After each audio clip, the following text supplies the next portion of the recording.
मैं इस दुनिया का सबसे मामूली और आसानी से भुला दिया जाने वाला किरदार हूँ, जिसे आप कैनन फॉडर कह सकते हैं। हे भगवान, मेरे आसपास का हर इंसान किसी न किसी जादुई या चीट एबिलिटी के साथ पैदा हुआ है, लेकिन इस दुनिया की असली सच्चाई सिर्फ मुझे पता है। मेरी बचपन की सबसे अच्छी दोस्त तारा आगे चलकर वो विलेन बनने वाली है जो इस पूरी दुनिया को तबाह कर देगी। इस दुनिया को खत्म होने से बचाने के लिए अलग अलग दुनिया से आए ट्रांसमाइग्रेटर्स, रीइनकार्नेटर्स और कैप्चर एजेंट्स एक एक करके उसके पीछे पड़े रहते हैं। और मैं, उसकी बचपन का बेस्ट फ्रेंड वेदांत, जो पूरी तरह से अदृश्य है। ये लड़का कौन है मुझे खुद नहीं पता।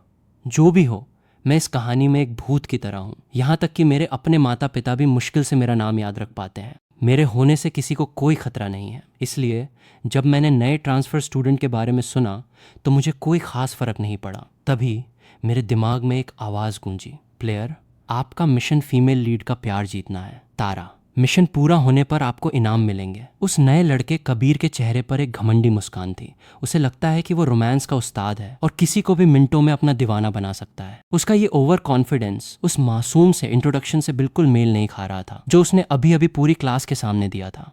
उसने मेरे बगल में बैठी तारा की तरफ देखा और धीरे से कहा, तारा, तुमने वो सुना? जब तक कि मैं बहरा ना हो गया हूँ मुझे पक्का यकीन था कि मैंने उसकी आवाज़ सुनी है। वो क्या है? तुम्हारा कोई बिछड़ा हुआ भाई या ऐसा ही कुछ? जाहिर है मैं अकेला ऐसा इंसान हूँ जो इस ट्रांसफ़र स्टूडेंट की अंदरूनी आवाज़ें सुन सकता है। मैंने धीरे से सिर हिलाया और फिर ये सब अपने दिमाग से निकाल दिया। जो भी हो, मैं तो बस एक मामूली सा कैनन फॉडर हूँ। मैं वैसे भी कुछ नहीं कर सकता। मैं तो बस यही उम्मीद करता हूँ कि ये ट्रांसमाइग्रेटर्स सच में कुछ मेहनत करें और इस दुनिया को ख़त्म होने से बचा लें। क्लास के बाद मैंने तारा की ब्रेड छीनी और खाने लगा। ठीक उसी वक्त कबीर हाथ में एक गिफ्ट लिए हमारी तरफ आया। नए स्टूडेंट की तरफ से ये एक छोटा सा तोहफा है, प्लीज़ इसे रख लीजिए। उसी समय उसके दिमाग में एक और आवाज़ गूंजी, सिस्टम, ये टारगेट कुछ ज़्यादा ही खूबसूरत है। इसे किस करने का एहसास कमाल का होगा। ये सुनते ही मेरे गले में ब्रेड अटक गई और मैं बुरी तरह खांसने लगा। मेरी खांसी रुकने का नाम ही नहीं ले रही थी। तारा ने त्योरियां चढ़ाई और मेरी पीठ थपथपाने लगी, लेकिन उसके मुंह से कुछ और ही निकला, तुमसे अच्छे से तो एक सूअर खा लेता है। मुझे बहुत गुस्सा आया। ओह अच्छा, क्या तुमने कभी कोई सूअर पाला है? उसने मेरी तरफ एक नज़र डाली और बोली, पाला तो कभी नहीं, लेकिन मुझे पूरा यकीन है कि तुम उससे ज्यादा समझदार तो बिल्कुल नहीं हो। तभी कबीर ने अपने गाल फुलाए और हमें इस तरह घूरने लगा जैसे उसे सच में बहुत बुरा लगा हो। तारा, ये थोड़ा अजीब है ना? तुम मुझे पूरी तरह से इग्नोर कर रही हो। मुझे थोड़ा बुरा लगा और मैं माफ़ी मांगने ही वाला था कि तभी उसके अंदर की आवाज़ अचानक फूट पड़ी, सिस्टम, ये लड़का कौन है? क्या ये कहानी में कहीं एग्जिस्ट भी करता है? ये तो किसी जोकर की तरह लग रहा है। प्लेयर, शांत रहे, वो बस एक कैनन फॉडर है। एक जोकर? Cannon fodder? मेरे मुंह से एक ठंडी हंसी निकल गई।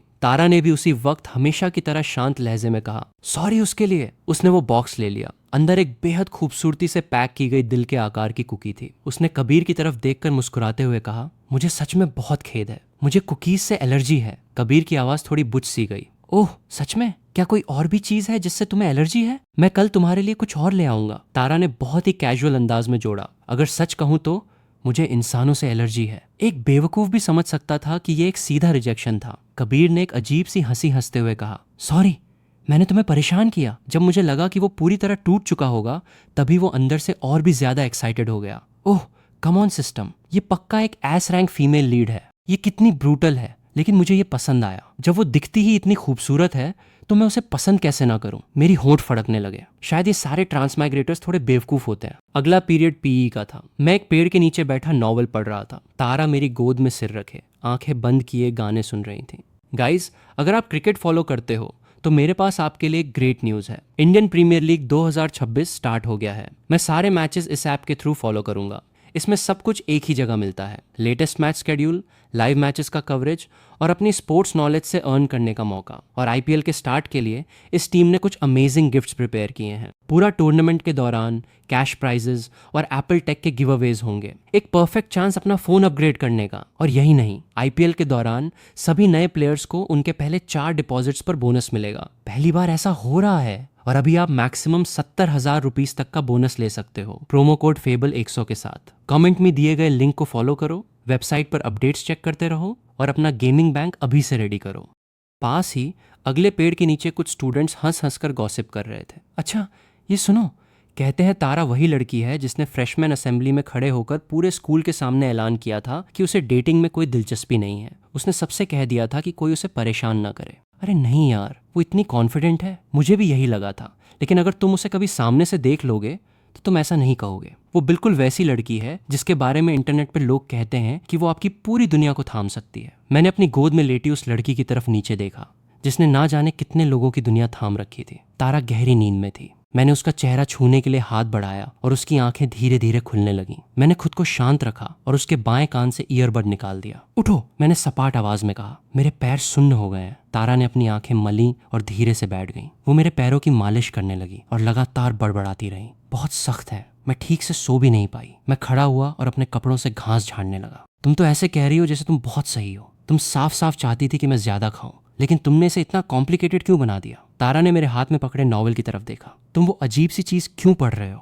बस क्यूरियोसिटी है। मैं देखना चाहता हूँ कि एक बॉसी सीईओ रोमांस नॉवल का मेल लीड असल में कैसा होता है। तारा ने अपना मुंह छिपाकर हंसना शुरू कर दिया। तुम पहले से ही थोड़े बुद्धू हो। इसे पढ़ने से तुम्हारी हालत और खराब हो जाएगी। स्कूल के बाद आसमान में अंधेरा छा गया। कुछ ही देर में हल्की बारिश शुरू हो गई। तारा और मैं छत के छज्जे के नीचे खड़े एक दूसरे को खाली नजरों से देख रहे थे। मैंने पूछा, तुम्हें क्या लगता है बिना बाल भीगे भागकर जाने के कितने चांसेस हैं? 100%, तारा ने कहा। मैं एकदम से खुश हो गया। तुम्हारे पास कोई प्लान है? बताओ। तारा पूरी तरह शांत रही। मैं तुम्हारा सिर धड़ से अलग करूंगी, भाग कर जाऊंगी और फिर उसे वापस जोड़ दूंगी। ओह, बहुत बहुत शुक्रिया, वो मुस्कुराई। Any time. इससे पहले कि मैं कुछ और कह पाता, एक लड़के की आवाज आई। तारा, क्या तुम अपना छाता भूल गई? लो, अगर तुम चाहो तो मेरा ले लो। तारा और मैं पीछे मुड़े। वहां कबीर खड़ा था, हाथ में छाता लिए, सीधा तारा को घूर रहा था। तारा की आवाज में एक बोरियत थी। मैं ठीक हूँ, थैंक्स। कबीर की आंखों में एक चमक आई। उसकी आवाज नरम हो गई। कम ऑन तारा, बस ले लो ना, इस बारिश में तुम्हें सर्दी लग जाएगी। उसी वक्त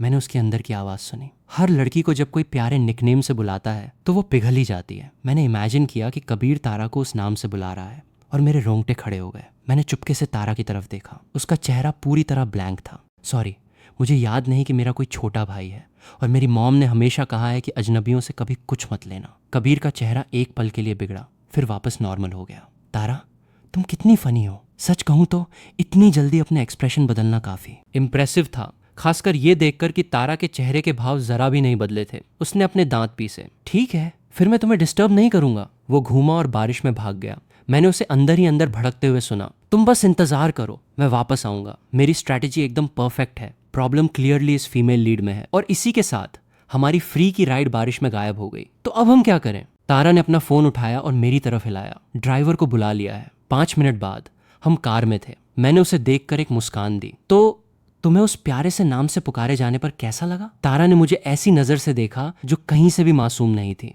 तुम खुद ट्राई करके क्यों नहीं देखते? मैंने बिना किसी हिचकिचाहट के तुरंत जवाब दिया। सपने देखते रहो। तारा ने मुंह चिढ़ाया। कितने कंजूस हो। मैंने उसे बहुत ही सहानुभूति भरी नजरों से देखा। तुम्हारे इस बर्फीले और दूर दूर रहने वाले एटीट्यूड के साथ तुम पक्का अकेले ही मरने वाली हो। तारा ने अपने होठों का कोना खींचा। रिलैक्स, अगर मैं अकेले मरी तो मैं तुम्हें भी अपने साथ लेकर जाऊंगी। मैं अपना सिर हिलाने से खुद को रोक नहीं पाया। मैंने अपने दिल की गहराइयों से एक आह भरी। तुम बिल्कुल वैसी ही हो जिसे इंटरनेट पर लोग साइलेंट टाइप गर्लफ्रेंड कहते हैं। अगर तुम बस बोलना बंद कर दो तो तुम सच में बहुत अट्रैक्टिव लगोगी। तारा ने जवाब दिया। उसकी आवाज में बर्फ जैसी ठंडक थी। अगर तुम्हारे पास सच में दिमाग होता तो शायद तुम भी काफी स्मार्ट लगते। मैंने फिर से गहरी आह भरी। तीखी जबान और चिड़चिड़ी। उसका कुछ नहीं हो सकता, बिल्कुल कुछ नहीं हो सकता। ड्राइवर ने शीशे में हमें देखकर मुस्कुराया। तुम दोनों अभी भी उतने ही करीब हो। मैं सच में कंफ्यूज हो गया था। क्या एक ऐसा रिश्ता जहां किसी को परवाह नहीं कि दूसरा जिए या मरे, उसे करीब होना कहते हैं?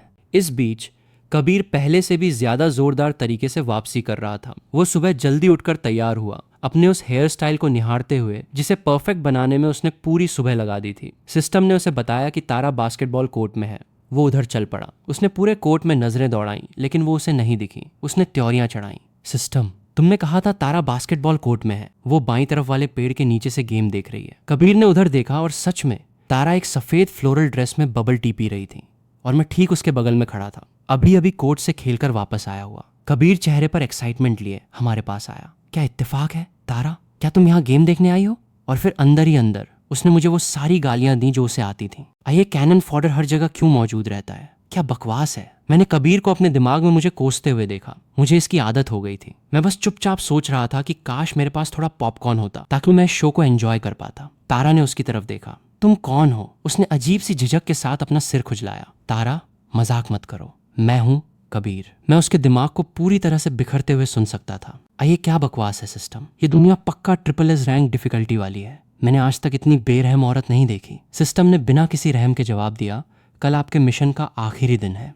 प्लेयर, हम आपको और ज्यादा कोशिश करने की सलाह देते हैं। अगर आप फेल हुए तो आपके रिवॉर्ड्स कैंसिल कर दिए जाएंगे और आपके अगले मिशन पर इसका बहुत बुरा असर पड़ेगा। कबीर ने दांत पीसे और अपने दिमाग पर बहुत जोर डाला।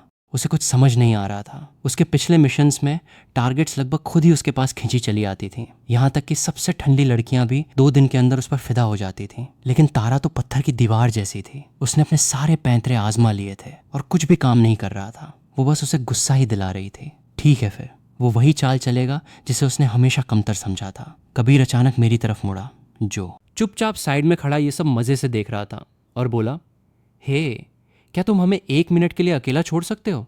मुझे तारा से कुछ बात करनी है। मैंने सिर हिलाया। Sure, go ahead. मेरे वहां से हटते ही तारा के चेहरे के भाव और भी ठंडे हो गए। उसने पोलाइट बनने की कोई कोशिश नहीं की। मुझे नहीं पता कि मैंने ऐसा क्या किया है जिससे तुम परेशान हो, लेकिन चूंकि हम यहाँ हैं तो मैं बहुत साफ शब्दों में कह देती हूँ, मेरी जिंदगी में आना बंद करो। वो जाने के लिए मुड़ी। कबीर घबरा गया। वो उसका रास्ता रोकने के लिए दौड़ा। मैं तुम्हें पसंद करता हूँ।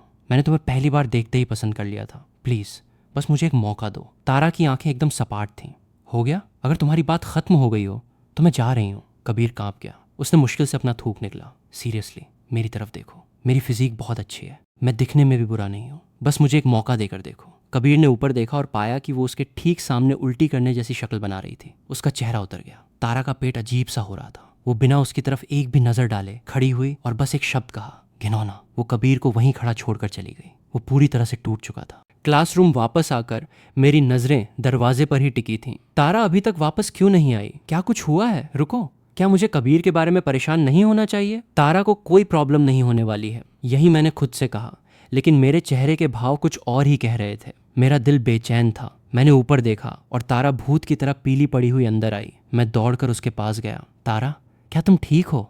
तुम्हारी हालत बहुत खराब लग रही है। तारा ने मेरी पानी की बोतल ली और कुल्ला किया। जब मुंह का टेस्ट चला गया तभी वो रुकी। उसने मेरे चेहरे पर बिखरी चिंता को देखा और नजरें झुका लीं। उसने अपना सिर मेरे कंधे पर टिका दिया।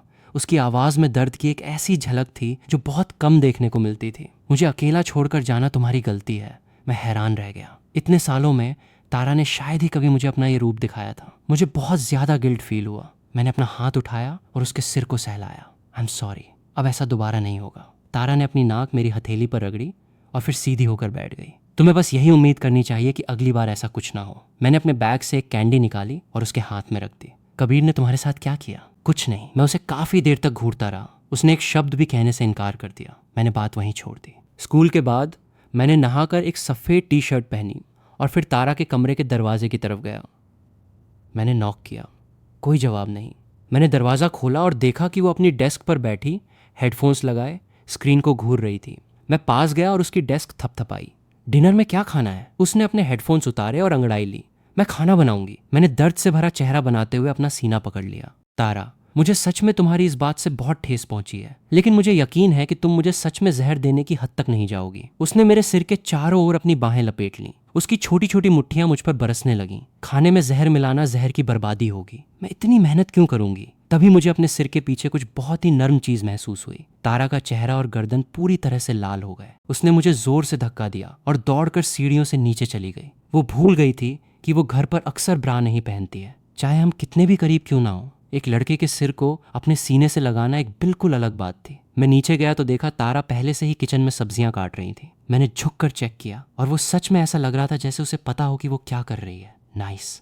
कोई मदद चाहिए? तारा ने कुकर में मीट डाला और मेरी तरफ देखा। जाकर बैठ जाओ, तुम बीच में आ रहे हो। मैं काउच पर धड़ाम से बैठ गया और टीवी चालू कर दिया। तारा ने मुझे चेतावनी दी कि मैं स्नैक्स को हाथ ना लगाऊं। अगर तुमने अपनी भूख खराब की तो मैं वो सारा खाना तुम्हारे मुंह में ठूंस दूंगी। मैं निशब्द रह गया।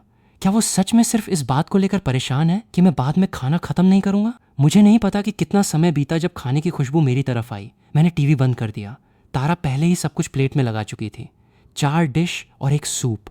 सिंपल लेकिन एकदम परफेक्ट, और हर एक चीज मेरी पसंद की थी। मैंने हैरानी से उसकी तरफ देखा और उसकी तारीफ करने लगा। तारा के होंठ मुस्कुरा उठे, आंखों में एक चमक थी। मैं पैदाइशी टैलेंटेड हूँ, ये तुम्हें सिर्फ सेकंड बेस्ट बनाता है। असली उस्ताद हमेशा आखिर में आता है। एक दिन मैं तुम्हारे लिए खाना बनाऊंगा और तुम उंगलियां चाटती रह जाओगी। खाने के बाद हम दोनों काउच पर गिर पड़े जबकि टीवी पर कोई ओवर द टॉप ड्रामा चल रहा था। मैंने पैर पसार लिए और अपने पैर से तारा को हल्का सा धक्का दिया। तुम सच में मुझे नहीं बताने वाली? आखिर कबीर ने तुम्हारे साथ क्या किया था? तारा की आवाज थकान से भारी थी। मुझे नहीं पता कि इसे कैसे एक्सप्लेन करूं। इस तरह की अनटचेबल लड़की का इस तरह हिचकिचाना ये मेरे लिए हैरानी की बात थी। मैं उठकर बैठ गया और फिक्र के साथ उसकी तरफ देखा। तो मुझे बताओ, तुमने उल्टी क्यों की? वापस आकर तुमने सबसे पहले कुल्ला किया। मैं लगभग खुद को सबसे बुरा सोचने से रोकना चाहता था, लेकिन अंदर ही अंदर क्या ये सो कॉल्ड ट्रांसमाइग्रेटर्स सच में उसे नुकसान पहुंचा सकते थे? मुझे उसे छोड़कर नहीं जाना चाहिए था। तारा के माथे पर सिलवटें आ गईं। उसने एक आह भरी और मेरी तरफ देखा। अगर मैं तुम्हें बताऊं तो तुम हंसोगे नहीं। मैंने पलकें झपकाईं और सिर हिलाया। वो शर्मिंदगी भरे अंदाज में बोली। उसने मेरे सामने कपड़े उतार दिए और मेरी तबीयत खराब हो गई। क्या तुमने आखिर वो देखा कैसे? तारा ने अपने गाल फुलाए। उसने खुद ऐसा किया। तो फिर तुमने उल्टी क्यों की? तारा ने त्योरियां चढ़ाई। उसने जोर देकर 2 शब्द कहे। वो घिनौना था। मैं सन्न रह गया। लेकिन उन फिल्मों का क्या जो तुम देखती हो? तारा ने मुझे चिकोटी काटी। मैं कभी भी इतनी घिनौनी चीज नहीं देखूंगी। आखिर इसका क्या मतलब है? तभी उसे कुछ समझ आया। उसने मुझे घूर कर देखा। क्या तुमने वो देखी हैं? मैंने नजरें चुरा ली।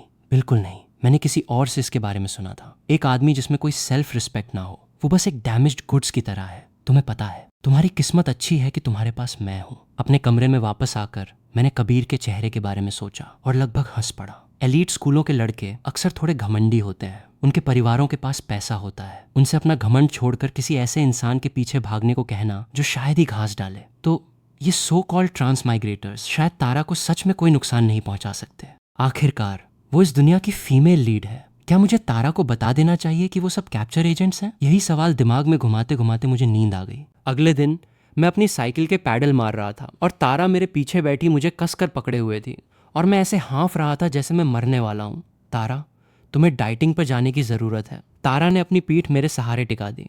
तुम बस कुछ ज्यादा ही दुबले हो, इसे एक वर्कआउट समझो। मैंने विरोध किया। तो फिर मुझे इस तरह से दबाना बंद करो। यहाँ उबाल आ रहा है। हम पूरी रात बच्चों की तरह स्कूल के रास्ते भर झगड़ते रहे। मैंने क्लासरूम में नजर दौड़ाई और देखा कि कबीर अभी तक नहीं आया था। वो आमतौर पर अब तक आ जाता है। मैंने अपना फोन चेक किया और देखा कि उसने कुछ पोस्ट किया था। उदासी से भरी हुई बातों की एक लंबी दीवार। मेरे होंठ फड़कने लगे। भाई, तुम सच में इस चीज को लेकर परेशान हो रहे हो? इस बीच तारा ने अपनी घड़ी देखी। स्टूडेंट काउंसिल जाने का टाइम हो गया। मैंने पूछा, क्या ध्रुव अभी तक वापस नहीं आया? ध्रुव स्टूडेंट काउंसिल का प्रेसिडेंट है और वो स्कूल को रिप्रेजेंट करने किसी इवेंट में गया हुआ है। तारा उसकी जगह काम संभाल रही है। तारा ने स्टूडेंट काउंसिल का काम निपटाया, बाहर निकली और हॉल के बाईं ओर चल दी। उसने एक दरवाजा खोला। उसके ऊपर बोल्ड अक्षरों में 3 शब्द लिखे थे, पेस्ट्री रूम।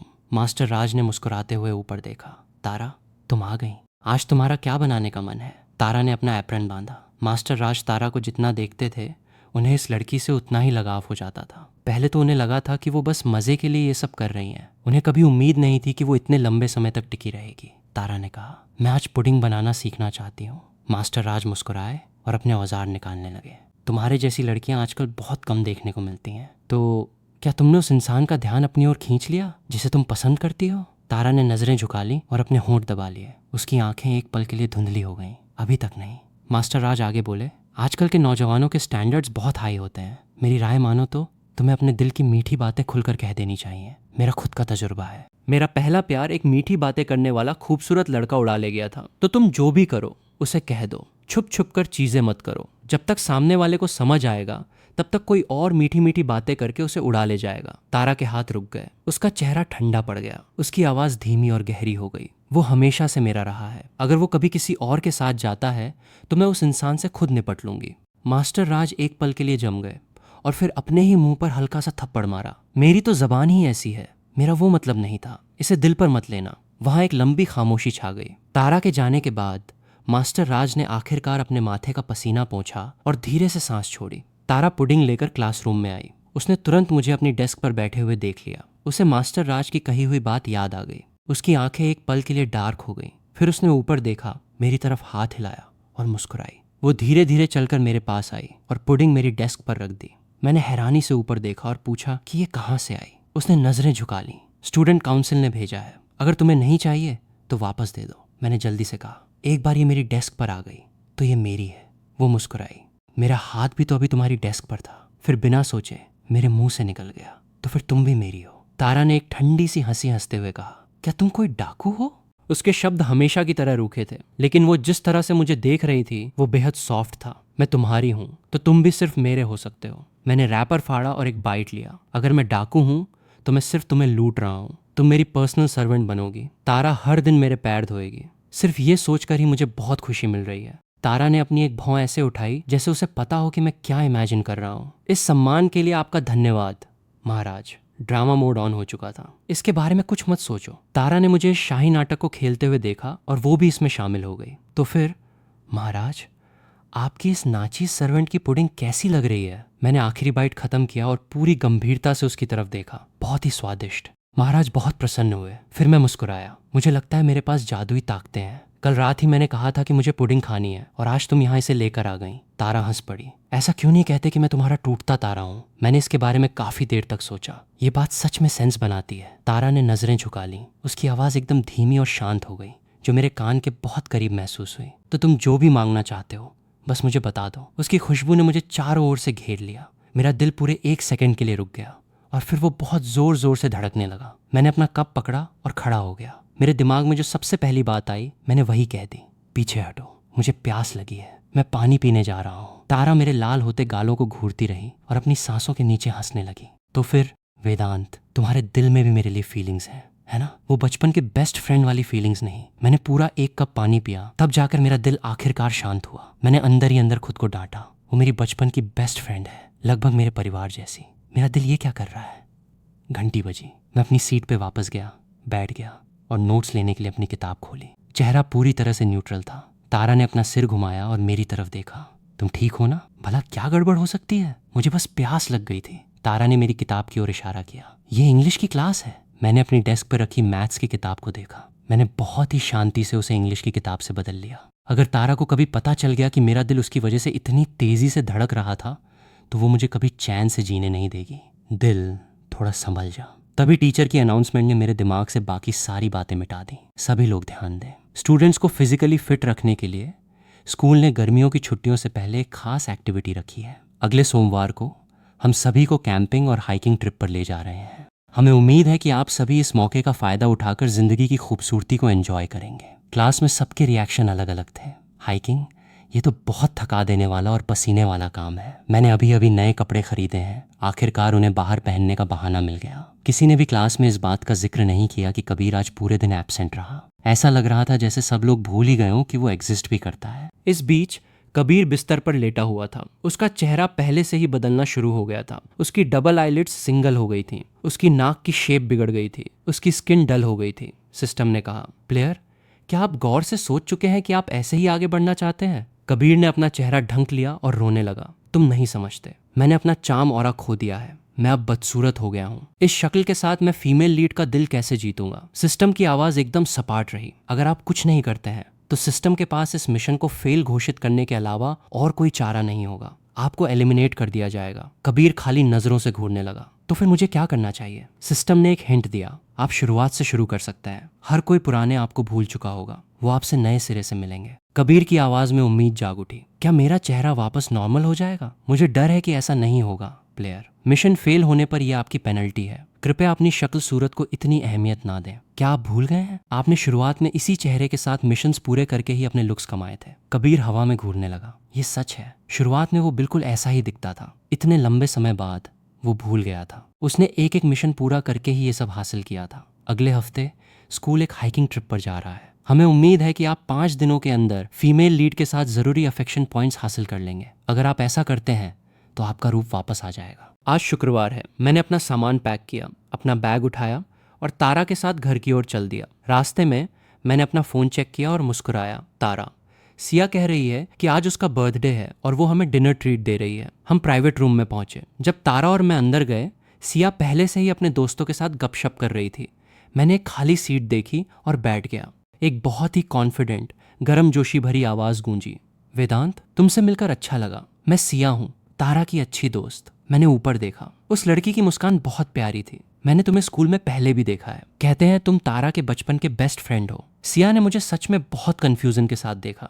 ये कितना अजीब है। मैं किसी अच्छे दिखने वाले लड़के को कभी नहीं भूलती। ऐसा क्यों है कि मुझे तुम कभी याद ही नहीं रहते? मैंने नजरें झुकाई और बहुत ही शांति से अपनी ड्रिंक का एक घूंट लिया। मुझे भी ये अजीब लगता है। सालों से मैं किसी की भी नजरों में एग्जिस्ट ही नहीं करता हूँ। बचपन में क्लास में मैं चाहे कुछ भी कर लूं, टीचर मुझे हमेशा इग्नोर कर देती थी। यहाँ तक कि किसी से मिलने के पहले दिन के बाद अगले ही दिन वो पूछते थे कि मैं कौन हूँ। मुझे इतने सालों में इसकी आदत हो गई है। शायद सिस्टम ने सही कहा है, मैं एक भुला दिए जाने वाले कैनन फॉडर के अलावा कुछ नहीं हूँ। तारा ने मेरी बातों में कुछ महसूस किया। उसने हाथ बढ़ाकर मेरा हाथ पकड़ लिया। उसकी हथेली की गर्माहट मेरी हथेली पर महसूस हुई। मुझे पता है कि ये उसका मुझे सांत्वना देने का तरीका है। उसने कमरे में मौजूद सभी लोगों से बहुत ही सपाट और बिना किसी परवाह के कहा, क्या हम कोई गेम नहीं खेलने वाले थे? सब लोग अचानक से जोश में आ गए। सिया ने अपना कप उठाया। हाँ, चलो ट्रूथ और डेयर खेलते हैं। मैंने उसका हाथ छोड़ दिया और धीरे से कहा, मैं ठीक हूँ। तारा ने मेरी तरफ देखा, फिर अपनी ड्रिंक उठाई और एक लंबा घूंट लिया, जैसे कि इससे कोई मदद मिलेगी। सिया ने अपना हाथ उठाया। नियम बहुत सिंपल है, जिसके पास किंग कार्ड आएगा वो किसी से भी एक काम करवा सकता है। तारा ने अपना कार्ड चेक किया। उसके पास किंग था। मेरे पास 5 नंबर है। तारा ने हमेशा की तरह शांत लहजे में कहा, नंबर 5। अपना नाम मेरे कार्ड पर लिखो। मैंने पलकें झपकाई। ये बहुत अजीब रिक्वेस्ट है। कम ऑन तारा, कुछ मजेदार करने को कहो। तारा ने उन्हें एक ऐसी नजर से देखा जो पूरे कमरे को जमाने के लिए काफी थी। कोई शिकायत? इससे सभी की बोलती तुरंत बंद हो गई। नहीं, जो तुम कहो। मैंने पेन लिया और बिना कुछ सोचे अपना नाम कार्ड पर लिख दिया। उन्होंने कार्ड्स बदले और कुछ और राउंड्स खेले। मैं उन सबके बीच बस यूं ही बैठा रहा। मेरा दिमाग कहीं और ही था। हम सब ने अलविदा कहा और बाहर आ गए। तारा और मैं खामोशी से चलते रहे। कुछ देर बाद मैं रुका और बहुत ही सावधानी से उससे पूछा, तुमने मुझे अपना नाम लिखने को क्यों कहा? तारा की आवाज धीरे से आई, क्या तुम अभी भी नहीं जानते? मैंने एक पल के लिए उसकी आंखों में देखा, फिर धीरे से नजरें हटा ली। मैंने नीचे देखा और खुद ही मुस्कुरा दिया। सच तो ये है कि मुझे कभी इसकी आदत नहीं पड़ी, इस तरह अदृश्य होने की। मैंने हमेशा बहुत मेहनत की। मेरे मार्क्स हर रैंकिंग में तारा के बराबर आते थे, लेकिन टीचर अवार्ड सिर्फ उसे ही देती थी। मुझे याद है उस दिन मैं बहुत जोर से रोया था और छोटी सी तारा तूफान की तरह टीचर के ऑफिस में घुस गई और तब तक बहस करती रही जब तक कि वो मुझे भी मेरा अवार्ड देने के लिए राजी नहीं हो गए। फिर अगले दिन टीचर सब भूल गई। ऐसा ही चलता रहा। आखिर में तारा ने मुझे अपने सारे अवार्ड्स दे दिए और अपने टेस्ट पेपर्स पर मेरा नाम लिख दिया। उसका छोटा सा चेहरा इतना सच्चा लग रहा था। उसके बाद मैंने कभी किसी से ये मांगना छोड़ दिया कि वो मुझे पहचाने। मैंने लोगों की इस बात की परवाह करना ही छोड़ दिया कि वो मुझे याद रखें। मई की रात की हवा थोड़ी ठंडी है, लेकिन मुझे अंदर से बहुत गर्माहट महसूस हो रही है। मैंने अपने बगल में चल रही तारा की तरफ देखा और अपनी बांह उसके कंधे पर डाल दी। तारा, मुझे बबल टी पीनी है, एक्स्ट्रा लार्ज पुडिंग के साथ। तारा ने अपना सिर हिलाया। नहीं, तुमने आज पहले ही एक कोल्ड ड्रिंक पी ली है। मैंने मुंह फुला लिया। तारा की आवाज बहुत ही शांत और सीरियस हो गई। ये तुम्हारी भलाई के लिए है, अच्छे बच्चे बनो। मैंने उसे एक वार्निंग वाली नजर से देखा। मुझे मजबूर मत करो। तारा हंसी और मुस्कुराई। तुम्हारी हिम्मत ही नहीं होगी। मैंने आह भरी। क्या तुम्हें सच में बचपन में कभी किसी कुत्ते ने नहीं काटा था? इसमें कोई हैरानी की बात नहीं है कि तुम ऐसी बन गई हो। तारा ने अपने होठों का कोना उठाया। जब तुम ऐसे होते हो तो तुम ज्यादा मजेदार लगते हो। उस शाम घर पर मैंने हाइकिंग ट्रिप के लिए पैकिंग शुरू कर दी। ये इवेंट अपने पहले साल में है और स्कूल एडमिनिस्ट्रेशन इसे बहुत सीरियसली ले रहा है। तारा ने बस कुछ पानी की बोतलें और स्नैक्स पैक किए हैं। हम चोंगजैंग नाम के पहाड़ पर चढ़ाई करने वाले हैं। कहते हैं कि इसकी चोटी पर एक विशिंग ट्री है। किंवदंती है कि अगर आप इसकी डालियों पर अपना नाम और उस इंसान का नाम टांग देते हैं जिसे आप प्यार करते हैं, तो आप दोनों जिंदगी भर साथ रहेंगे। बहुत से स्टूडेंट्स को ये आइडिया बहुत पसंद आया है। तारा और मैं साथ साथ खड़े थे। मैंने उसे छेड़ा, तारा, अगर तुम चढ़ाई नहीं कर पाई तो मैं तुम्हें अपनी पीठ पर उठा लूंगा। तारा ने एक उछाल के साथ कदम बढ़ाया और पीछे मुड़कर मुस्कुराते हुए बोली, तो फिर मैं तुम्हारा ये ऑफर एक्सेप्ट करूंगी। मैंने उसकी स्टैमिना को चैलेंज करने का प्लान बनाया था और फिर मैं पूरी तरह से भूल गया। उसे तो शर्म नाम की कोई चीज ही नहीं है। पहाड़ के आधे रास्ते में ही कुछ स्टूडेंट्स हांफने लगे थे, जमीन पर गिरकर शिकायतें कर रहे थे। ये खत्म कब होगा? टीचर ने ताली बजाई। चलते रहो बच्चों, हार मत मानो, जीत तुम्हारी ही होगी। तुम्हारे सबसे अच्छे साल अभी आगे हैं। मैं भी पसीने से लथपथ था। मेरी पहले की सारी शेखी मेरे ही गले पड़ गई थी। मैंने अपनी जैकेट उतारी और एक चट्टान पर बैठकर अपनी सांसें वापस लाने लगा। लगता है तुम्हें ही मुझे अपनी पीठ पर उठाना पड़ेगा। तारा मेरे कंधे पर झूल गई। उसने अपने बैग से पानी की एक बोतल निकाली, उसे खोला और मुझे पकड़ा दी। P low.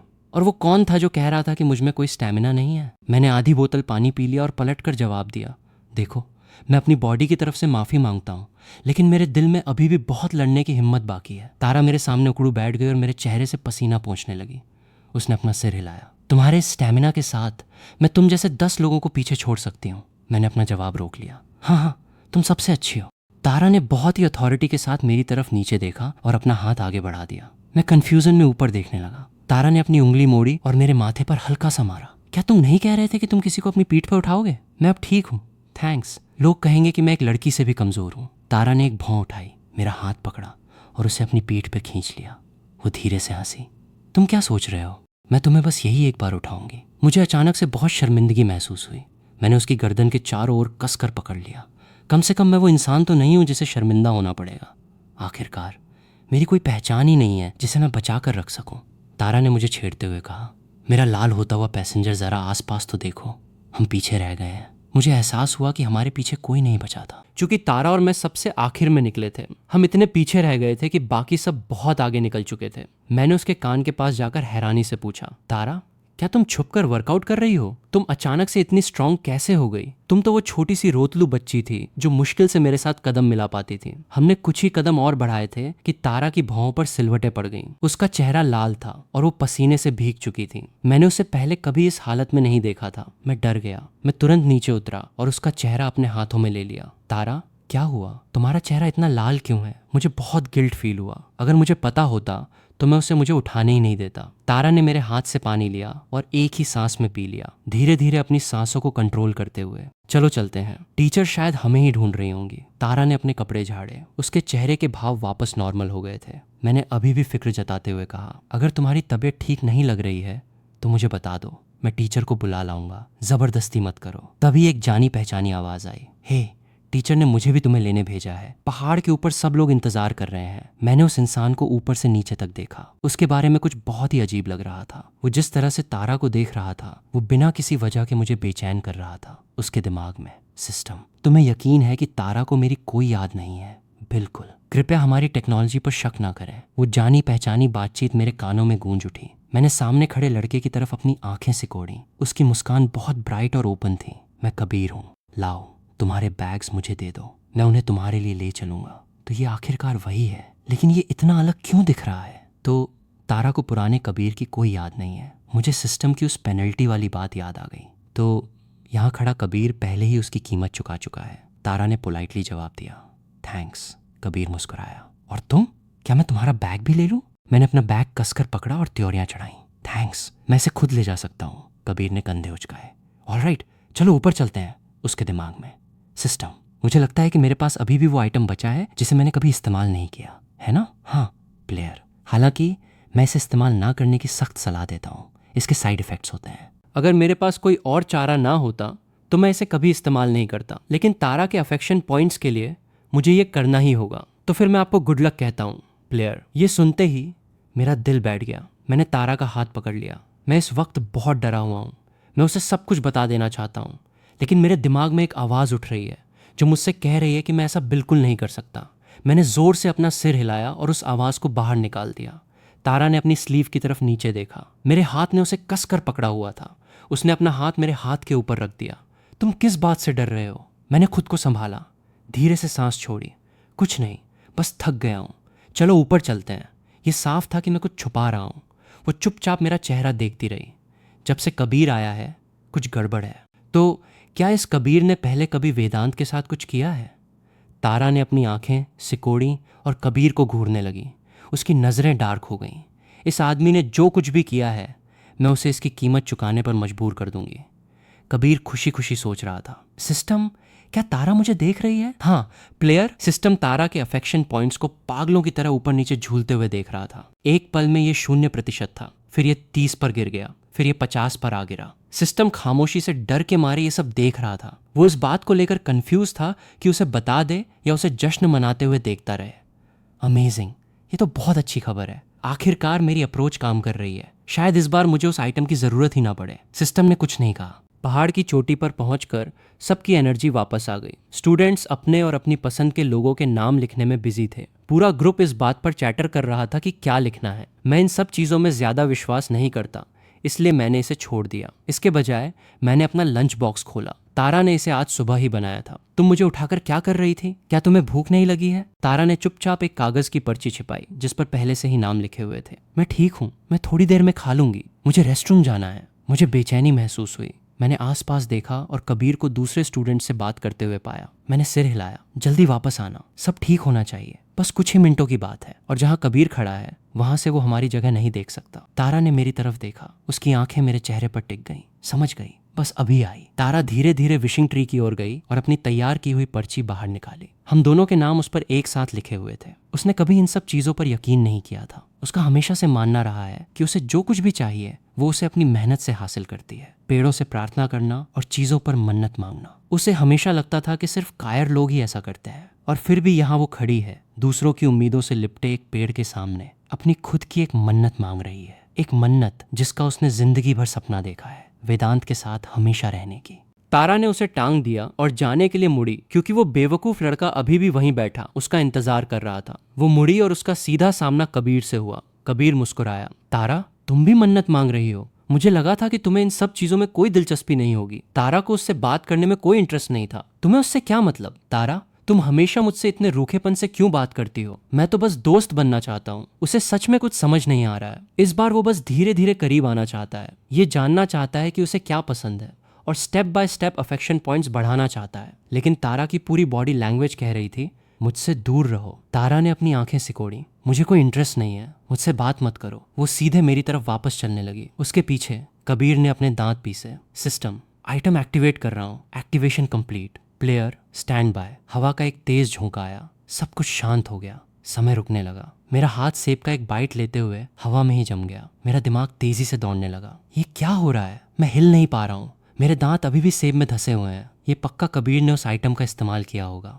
मुझे पैनिक होने लगा। मुझे तारा को कभी अकेले नहीं जाने देना चाहिए था। कुछ मिनट, बस इतना ही समय लगा कबीर को अपनी चाल चलने में। अब मैं क्या करूं? फिर सब कुछ अंधेरा हो गया। मैं बेहोश हो गया। मैंने एक जाने पहचाने कमरे में अपनी आंखें खोली। ये क्या हो रहा है? क्या मैं अभी अभी पहाड़ की चोटी पर आजमा नहीं गया था? मैं अचानक वापस उस घर में कैसे आ गया? मैंने अपना हाथ उठाने की कोशिश की और पाया कि मैं अभी भी हिल नहीं पा रहा हूँ। अजीब है, क्या तारा मुझे वापस ले आई? इससे पहले कि मैं अपनी सोच पूरी कर पाता, मैंने देखा कि मेरे अपने हाथ हिलने लगे हैं। कबीर की आवाज मेरे दिमाग में गूंजी। सिस्टम, ये क्या हो रहा है? प्लेयर, ये आइटम पास्ट को रिप्ले करता है। ये टारगेट को उसके सबसे गहरे दर्द के लूप में फंसा देता है। अभी आप उस दर्द की वजह हैं। तो प्लेयर, आपका काम उस दर्द को होने से रोकना है। तारा को इस मेमोरी से बाहर निकालें। एक बार जब आप कामयाब हो जाएंगे तो सिस्टम तारा की मेमोरी को दोबारा लिख देगा, ताकि वो आपको उस इंसान के रूप में याद रखे जिसने उसे बचाया था।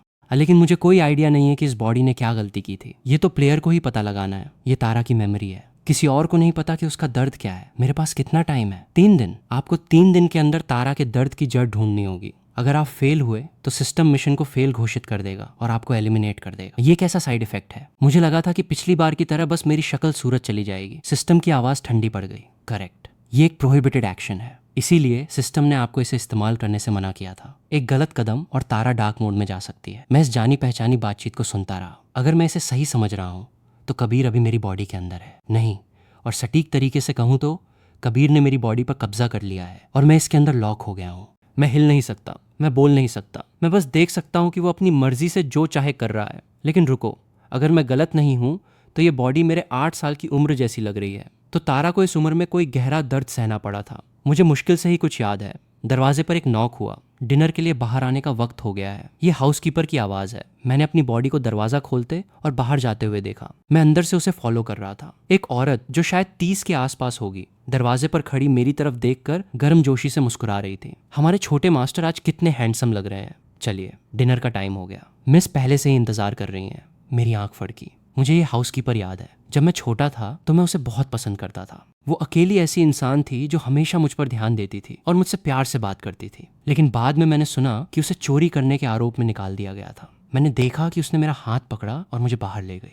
सीढ़ियों के ऊपर 8 साल की तारा पहले से ही दीवार के सहारे खड़ी इंतजार कर रही थी। उसने मुझे देखा और चिढ़ते हुए बोली, तुम बहुत स्लो हो। मैंने पलट कर ये कहने की कोशिश की, तुम मेरे बिना भी शुरू कर सकती थी। लेकिन जो बाहर निकला वो था माफ करना। तुम्हें इंतजार करवाया, राइट? मैं भूल गया था कि मैं अपनी ही बॉडी के अंदर लॉक हूँ। कितनी शर्म की बात है। मुझे सच में तारा का नॉर्मल बर्ताव याद आ रहा है। कबीर ने 8 साल की तारा को देखा। उसका चेहरा लगभग वैसा ही था जैसा वो बड़ी होने पर दिखेगी। वो किसी फेरी टेल की छोटी प्रिंसेस जैसी लग रही थी। शायद इसलिए क्योंकि वो बहुत छोटी है। उसके एक्सप्रेशंस अभी तक सुरक्षित नहीं हुए हैं। वो जो महसूस करती है उसे नहीं छुपाती। वो मुझे काफी देर तक घूरती रही, त्योरियां चढ़ाते हुए। क्या तुमने आज कोई गलत दवाई खा ली है? शायद इसलिए क्योंकि वो अभी तक उस अनटचेबल प्राइड के साथ बड़ी नहीं हुई है।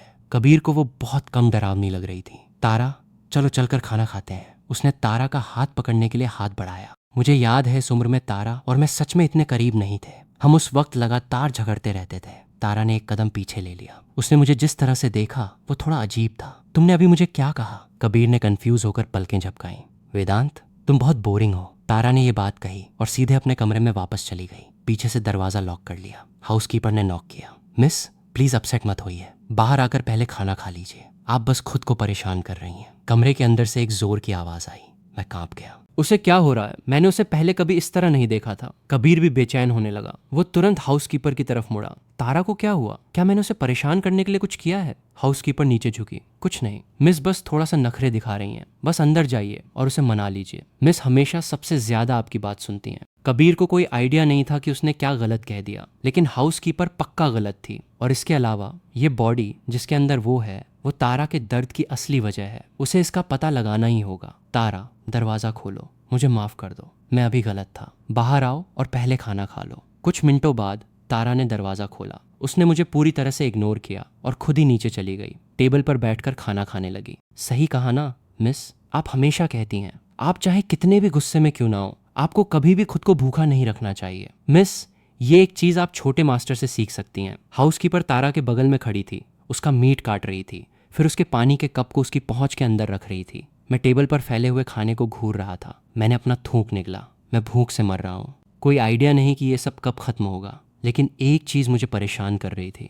हाउसकीपर तारा को लेकर बहुत ज्यादा अटेंटिव हो रही है और मुझ पर मुश्किल से ही ध्यान दे रही है। उस वक्त मुझे इग्नोर किए जाने की आदत थी, इसलिए मैंने इसके बारे में ज्यादा नहीं सोचा। अब पीछे मुड़कर देखने पर कुछ गड़बड़ लग रही है। कबीर खामोशी से खाना खाता रहा, अंदर से पूरी तरह खोया हुआ था। सिस्टम, क्या तुम मुझे किसी तरह का हिंट दे सकते हो? मुझे सच में नहीं पता कि क्या करना है। मैं इसके लिए इतना स्मार्ट नहीं हूँ। मैं लगभग हंस पड़ा।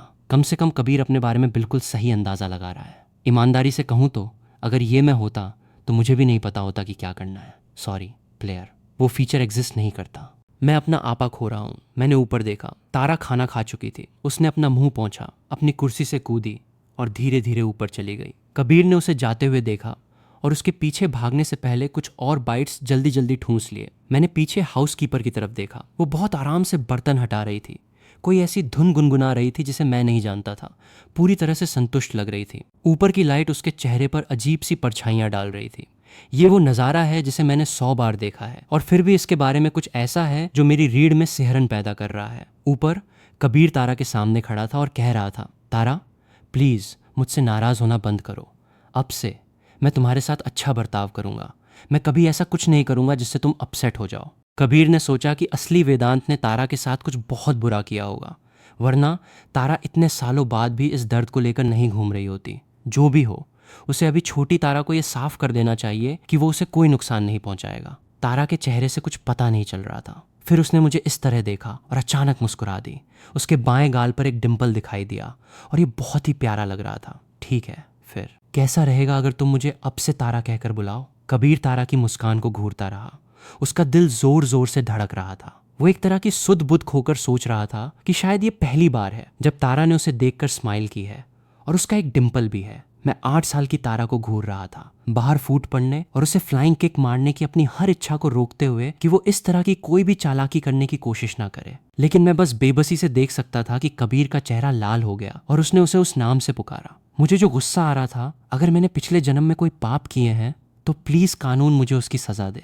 ये नहीं। मैंने अपनी आंखें कसकर बंद कर ली। मैं उस स्मग एक्सप्रेशन को नहीं देखना चाहता था जो तारा ने पहना हुआ था, लेकिन तारा बिल्कुल भी मुस्कुरा नहीं रही थी। उसकी आंखें डार्क थीं और उन्हें पढ़ना मुश्किल था। वो छोटा सा चेहरा बिल्कुल वैसा ही लग रहा था जैसी वो बड़ी होकर दिखती है। कबीर जम गया। उसके शरीर पर रोंगटे खड़े हो गए। वो वही थी जिसने उसे ये कहने के लिए कहा था, और फिर भी उसके एक्सप्रेशन डरावने थे। वो सिर से पैर तक कांप गया। फिर तारा ने मुझे देखा और अचानक से फिर से मुस्कुरा दी। चलो अब से अच्छे से रहते हैं। कबीर ने आखिरकार सांस छोड़ी, सिर हिलाया, अपने माथे से ठंडा पसीना पोंछा और खुद को शांत रहने के लिए कहा, ये बस एक मेमोरी है। तारा यहाँ सच में कुछ नहीं कर सकती। उस रात मेरे कमरे में कबीर पहले से ही बिस्तर पर सो चुका था। मैं पूरी तरह से जागा हुआ था। अगर मैं गलत नहीं हूँ तो ये जल्दी ही होने वाला है। क्लिक, मेरे बेडरूम के दरवाजे का लॉक घुमा। फिर लाइट ऑन हो गई। मैंने देखा कि हाउसकीपर मेरे बगल में खड़ी है। जब मैं 8 साल का था, तारा और मुझे ट्रैफिकर्स को बेच दिया गया था। ये हाउसकीपर ही थी जिसने ये सब किया था। वो तेजी से घूमी,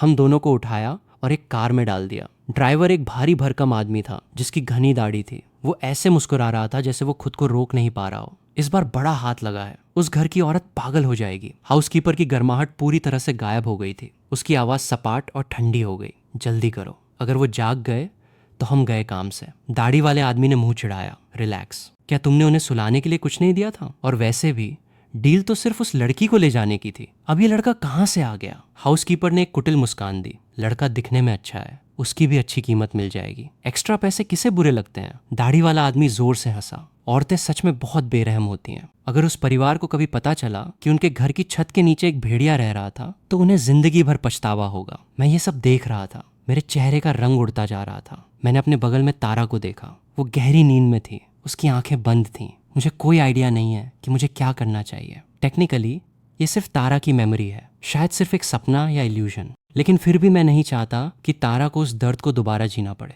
उन्होंने हमें एक घुप अंधेरे कमरे में बंद कर दिया। जब तक आसमान में रोशनी होनी शुरू हुई, कबीर ने अपनी आंखें मली और अपने आसपास के जर्जर कमरे को देखा। ये क्या बकवास है? हम कहाँ हैं? यहाँ बहुत बदबू आ रही है। उसने अपनी नाक पर हाथ रख लिया। सिस्टम, ये क्या हो रहा है? जब मैं सो रहा था तो सब कुछ कैसे बदल गया? अज्ञात, कुछ बहुत बड़ा होने वाला है। आपको पहले तारा को चेक करना चाहिए। कबीर तुरंत अलर्ट हो गया। वो पीछे मुड़ा, बदबू से लड़ते हुए, और तारा को दीवार के सहारे बैठे पाया। वो भागकर उसकी मदद करने गया। उसने हाथ पीछे खींच लिया। वो उसके पास उकड़ू बैठ गया। क्या तुम ठीक हो? क्या हो रहा है? हम यहाँ कैसे पहुंच गए? मैं कबीर की आंखों से तारा को देख रहा था। उसके माथे पर पसीना आने लगा था। मुझे पता है ये क्या है। उसकी साफ सफाई की सनक उस पर हावी हो रही है। कोई ऐसा इंसान जिसने हमेशा सब कुछ साफ सुथरा रखा हो, उसे गंदगी और सड़न से भरे कमरे में फेंक दिया गया है। ये बात कि वो बेहोश नहीं हुई है, बहुत बड़ी बात है। तारा खड़ी हुई, उसका पेट अजीब सा हो रहा था। दरवाजा खुला। एक दुबला पतला शातिर आदमी अंदर आया और गुर्राया, चुप रहो, यहाँ आवाज करते रहो और देखो फिर क्या होता है। तारा ने बहुत ही शांति से कहा, इस जगह से बदबू आ रही है,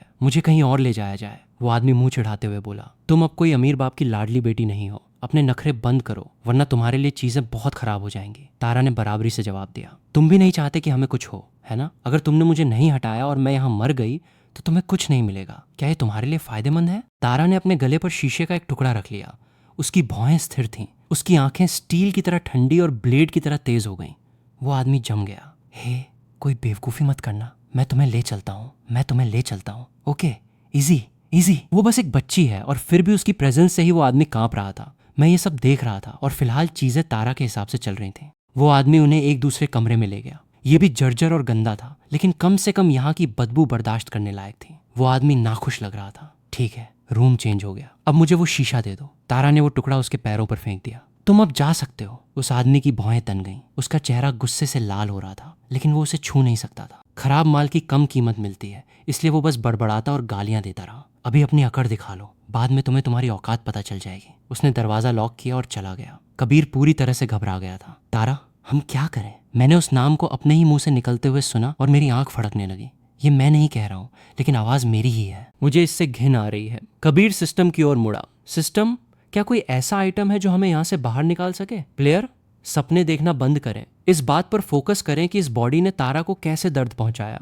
क्या ये साफ नहीं है? इस बॉडी ने पक्का इस वक्त उसे चोट पहुंचाने के लिए कुछ किया होगा, उसे धोखा दिया होगा, या उसे अकेला छोड़कर भाग गया होगा। यही सब तो होता है उन कहानियों में। लीड का हमेशा एक ट्रैजिक बचपन होता है। तो प्लेयर, इसे बदलने के लिए कड़ी मेहनत करें। कबीर कैसी घटिया नॉवेल्स पढ़ता रहा है, लेकिन मेरा ध्यान कहीं और था। मैंने नोटिस किया कि जब से तारा ने दरवाजा खोला था तब से कुछ गड़बड़ है। ये वो नहीं है जो मुझे अभी याद आ रहा है। तारा ने उसे पूरी तरह से इग्नोर किया और बिस्तर पर लेट गई। कबीर को लगा कि वो थक गई होगी और उसने उसे छोड़ दिया। कुछ समय बीता, दरवाजा खुला। मैंने उस आदमी को पहचान लिया जो अंदर आया था, वही जो पहले ड्राइव कर रहा था। वो अंदर ऐसे आया जैसे ये जगह उसकी हो। दुबला पतला आदमी उसके पीछे चल रहा था। उसने तारा को कॉलर से पकड़ा और मुस्कुराया, अपने पीले दांत दिखाते हुए। सुना है तुम में बहुत एटीट्यूड है, छोटी बच्ची।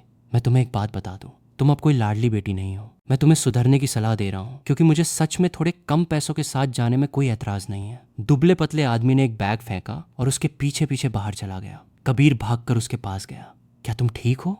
तारा, चिंता मत करो, हम यहाँ से बाहर निकल जाएंगे, मैं प्रॉमिस करता हूँ। तारा ने उसे एक ठंडी मुस्कान दी। और तुम वो सब कैसे करने वाले हो? कबीर जम गया। उसके पास कुछ नहीं था, कोई प्लान नहीं था, लेकिन उसे यकीन था कि तारा उन दोनों को बाहर निकाल सकती है। तारा, आई एम सॉरी, मेरे पास कोई जवाब नहीं है, लेकिन तुम बहुत कैपेबल हो। तुम हमें यहाँ से निकालने का रास्ता ढूंढ लोगी ना? तारा ने नजरें झुका ली। उसके चेहरे के भाव पढ़ना नामुमकिन था। मैं इस मेमोरी को प्ले होते हुए देख रहा था। कुछ गड़बड़ है, तारा के बारे में कुछ बहुत ही गलत है। रात गहरी हो गई, बाहर सब कुछ शांत हो गया। तारा धीरे से उठी और उसने दीवार के सहारे रखी कैबिनेट को खोला। कबीर को कोई आइडिया नहीं था कि वो क्या कर रही है, लेकिन उसने उसे खिसकाने में मदद की और फुसफुसाया, तारा इस चीज के पीछे क्या है? तारा ने कुछ एक्सप्लेन नहीं किया, लेकिन मुझे पहले से पता है। दीवार में एक छेद है। जिसने इसे ढूंढा था वो 8 साल का मैं था। कबीर ने छेद को देखा और उसकी सांस अटक गई।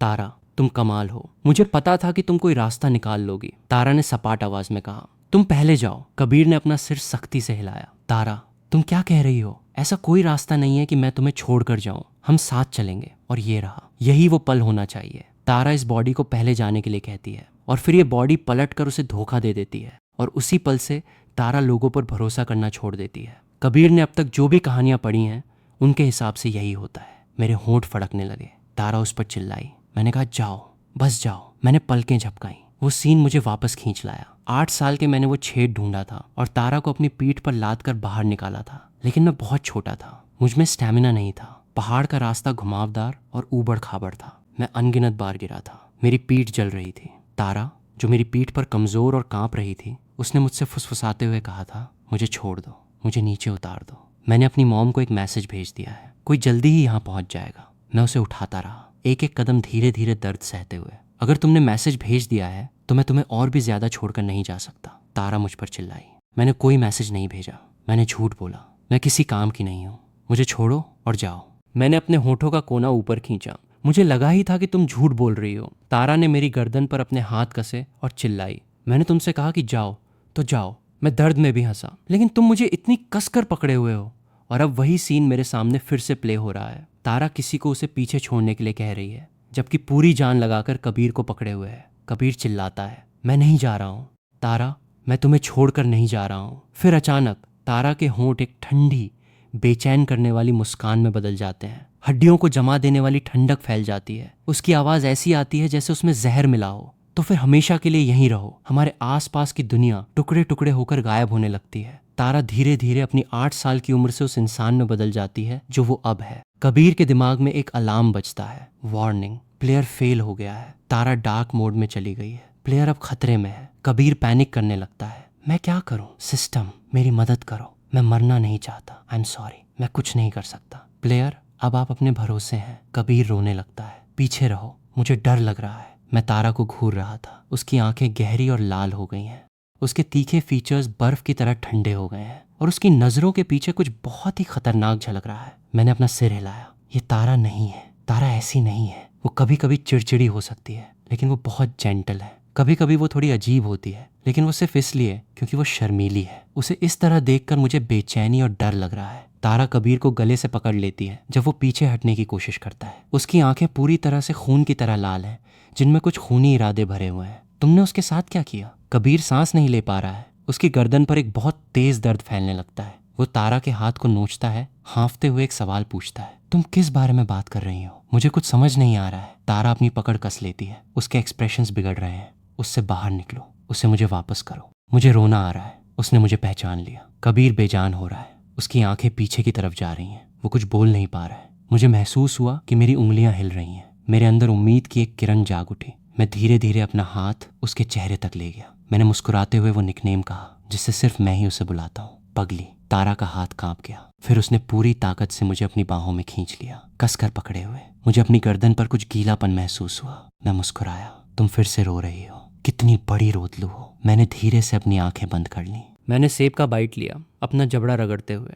उसमें हल्का सा दर्द हो रहा था। मैंने कबीर की तरफ देखा। उसका चेहरा पैनिक से भरा हुआ था। तो जो बेचैनी मुझे अंदर से महसूस हुई थी, उसे पहले ही समझ आ गया था कि वो असल में मैं नहीं हूँ। लेकिन तारा कहाँ है? वो काफी देर से गई हुई है। तारा विशिंग ट्री के सामने खड़ी है, जिसकी डालियां रंग बिरंगे कागज की पर्चियों से ढकी हुई हैं। उसे ऐसा लग रहा है जैसे वो किसी भयानक सपने से उठी हो। वो बहुत असली लग रहा था, इतना असली कि वो डर गई। सिर्फ यही ख्याल उसे आगे बढ़ने पर मजबूर कर देता है। तारा मेरी तरफ दौड़ कर आती है। उसके हाथ कांप रहे हैं। जब वो मेरे गले लग जाती है, मेरे गले में सेब का टुकड़ा अटक जाता है। मैं उसकी पीठ थपथपाता हूँ। तुम्हें क्या हो गया है? तारा, प्लीज मुझे ये मत बताना कि तुमने हाथ धोए बिना ही मेरे कपड़ों से अपने हाथ पोंछ लिए। तारा मुझे पकड़े रहती है और धीरे से अपना हाथ मेरी पीठ पर फेरती है। उसे पता है कि वहां एक निशान है जो उसकी वजह से पड़ा था। मैं पलटकर अपनी टी शर्ट देखने का नाटक करता हूँ, जैसे मुझे कुछ पता ही ना हो कि अभी क्या हुआ है। तुम रेस्टरूम गई थी और वापस आकर अजीब बर्ताव कर रही हो। तारा बिना कुछ कहे मेरे माथे पर हल्का सा मारती है। मैंने अभी एक सपना देखा जहां तुमने मुझे तारा कहकर बुलाया। उसने तुम्हें डरा दिया।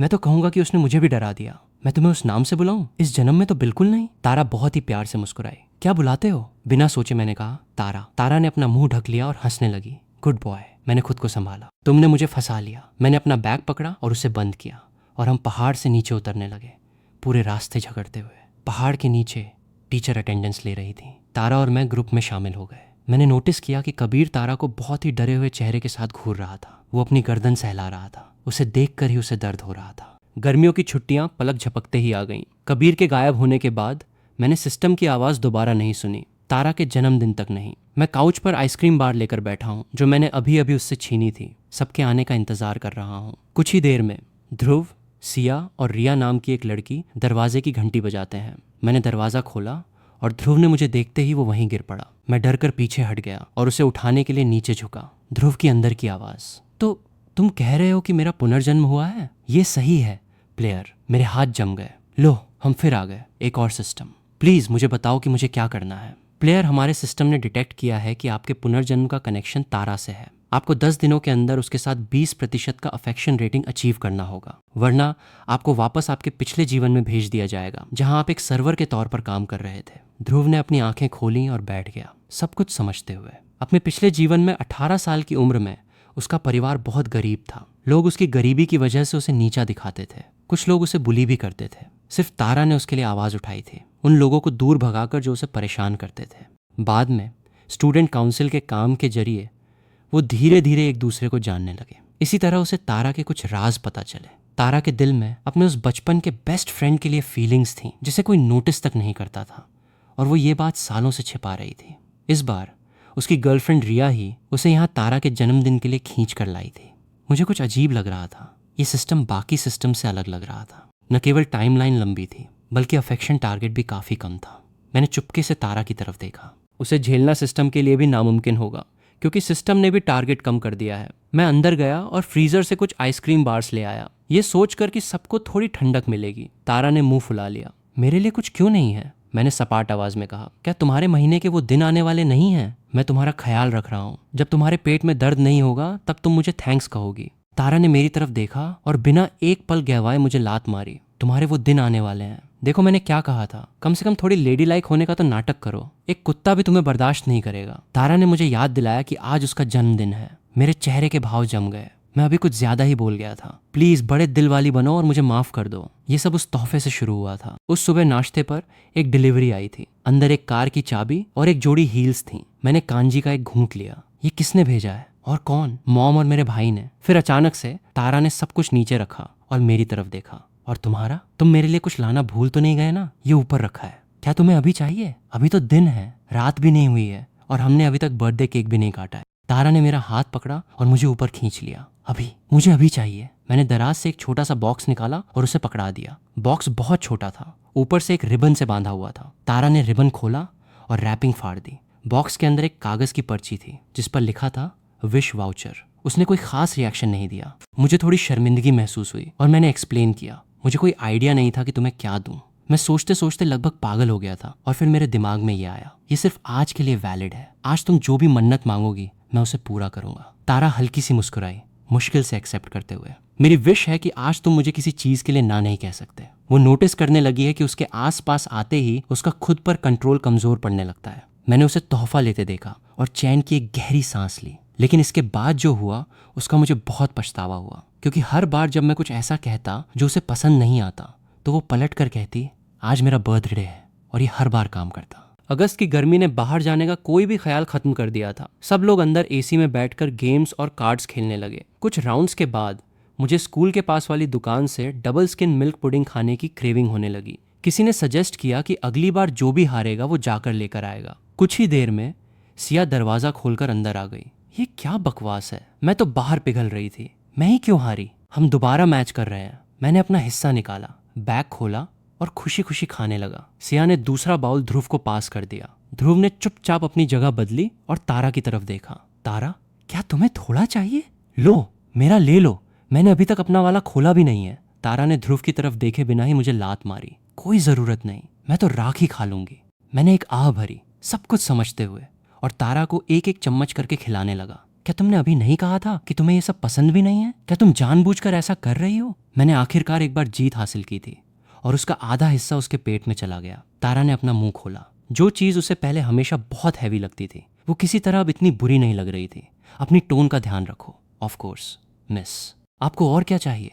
मुझे सेवा का मौका दें। मैंने उसे एक कड़क मुस्कान दी। खाती रहो, तुम बाद में फट जाओगी। बस इतना ही, तुम जा सकते हो। तारा ने ऐसा बर्ताव किया जैसे उसे दिख ही ना रहा हो कि मैं कितना गुस्से में हूं, और उसने पूरी तरह से भड़काने वाले अंदाज में मेरी तरफ देखकर अपनी भौं उठाई। सिया ने एक जम्हाई ली। ये बहुत बोरिंग है। वो तारा की तरफ मुड़ी। तारा, क्या तुम सच में अपना शानदार 18वां जन्मदिन ऐसे ही मनाना चाहती हो? इतना डल? तारा ने सपाट आवाज में कहा। मुझे डल पसंद है। फिर वो बुदबुदाई। ईमानदारी से कहूं तो मैं सोच रही थी कि तुम सब मुझे और वेदांत को आज अकेला छोड़ दोगे। चलो एक गेम खेलते हैं, सिया ने सजेस्ट किया। मेरे पास ये कार्ड्स हैं, हर कार्ड पर एक डेयर लिखा है। उसने एक खाली कांच की कोला की बोतल भी निकाली। ये हमारा टूल है। ये बोतल जिसकी तरफ भी रुकेगी उसे एक डेयर करना होगा। क्या कहते हो? तारा ने आलसी अंदाज में जवाब दिया। बोरिंग। लेकिन ये देखकर कि सब लोग राजी हैं, तारा के पास मना करने का कोई रास्ता नहीं था। उसने आह भरी। ठीक है, इधर दो, मैं स्पिन करूंगी। बोतल टेबल पर घूमते हुए आखिरकार रिया के सामने आकर रुकी। रिया मुस्कुराई। उसने तारा की तरफ देखा और फिर सिया की ओर मुड़ी। तुम मेरे लिए कोई कार्ड चुनो। श्योर, मैं तुम्हारे लिए सबसे बुरा वाला ढूंढती हूँ। सिया ने अपना सेंटेंस खत्म भी नहीं किया था कि उसने अपने हाथ में कार्ड देखा और उसकी आंखें फटी रह गईं। अपने बगल वाले इंसान को किस करो। ओह वाह, मुझे ये डेयर कार्ड बहुत पसंद है। अब कुछ मजेदार होने वाला है। रिया घबराई हुई नजरों से तारा की तरफ देखने लगी और फिर उसने मेरी तरफ देखा। तारा ने भी मेरी तरफ देखा और मैं भी आंखें फाड़े बिना पलक झपकाए इस ड्रामे का इंतजार कर रहा था। तारा ने मेरा चेहरा पकड़ा और उसे दूसरी तरफ घुमा दिया। वेदांत, क्या तुम सच में इतना जानना चाहते हो? वो अभी भी मेरा चेहरा दबा रही थी। मैं बुदबुदाया। मुझे छोड़ो। फिर मुझे अपने पीछे एक किस की आवाज़ सुनाई दी। मैंने तारा का हाथ हटाया, अपना चेहरा रगड़ा और उसकी तरफ झुका। ये चीटिंग है तारा, तुम देख सकती हो लेकिन मैं नहीं। मैंने सीधे तारा की आंखों में देखा। उसके गाल पूरी तरह से लाल हो गए थे। उसने अपना थूक निगला। मैं भी नहीं देख रही थी। फिर उसने अपने जलते हुए चेहरे को दोनों हाथों से ढक लिया और दौड़कर बाथरूम में चली गई। मैंने अपने लिए एक गिलास पानी डाला। ये सब क्या था? क्या ऐसा हो सकता है कि उसे मुझसे डर लगता है? रिया ने तारा को कमरे से भागते हुए देखा और हंसने लगी। मुझे भी रेस्टरूम इस्तेमाल करना है। ध्रुव ये सब होते हुए देख रहा था और उसे एहसास हुआ कि मैं वही बचपन का बेस्ट फ्रेंड हूँ जिसके लिए तारा के दिल में फीलिंग्स हैं। वो तुरंत मेरे करीब आ गया। तुम और तारा बहुत करीब हो। सच कहूँ तो मुझे जलन होती है। मैंने सिर हिलाया। हम ठीक ठाक हैं। ध्रुव ने त्योरियां चढ़ाई। थोड़ा उदास लग रहा था। तुम्हें पता है, जब मैं छोटा था तो मैं हमेशा चाहता था कि मेरा भी बचपन का कोई ऐसा बेस्ट फ्रेंड हो जो मेरा ख्याल रखे, कोई ऐसा जो खतरे के वक्त मेरी हिफाजत करे। मेरी किस्मत तुम्हारी तरह अच्छी नहीं थी। मैंने सीधे चेहरे के साथ उसे करेक्ट किया। वो मेरी छोटी बहन जैसी है। फिर मैं चुपचाप काउच पर थोड़ा और खिसक गया। जब से इस लड़के को अपना सिस्टम मिला है मुझे इसके बारे में कुछ अजीब लग रहा है। मैं अंदर ही अंदर खुद पर हंसा। अगर बातचीत कहीं नहीं जा रही है तो उसे छोड़ दो। ये हम दोनों के लिए ही अजीब है।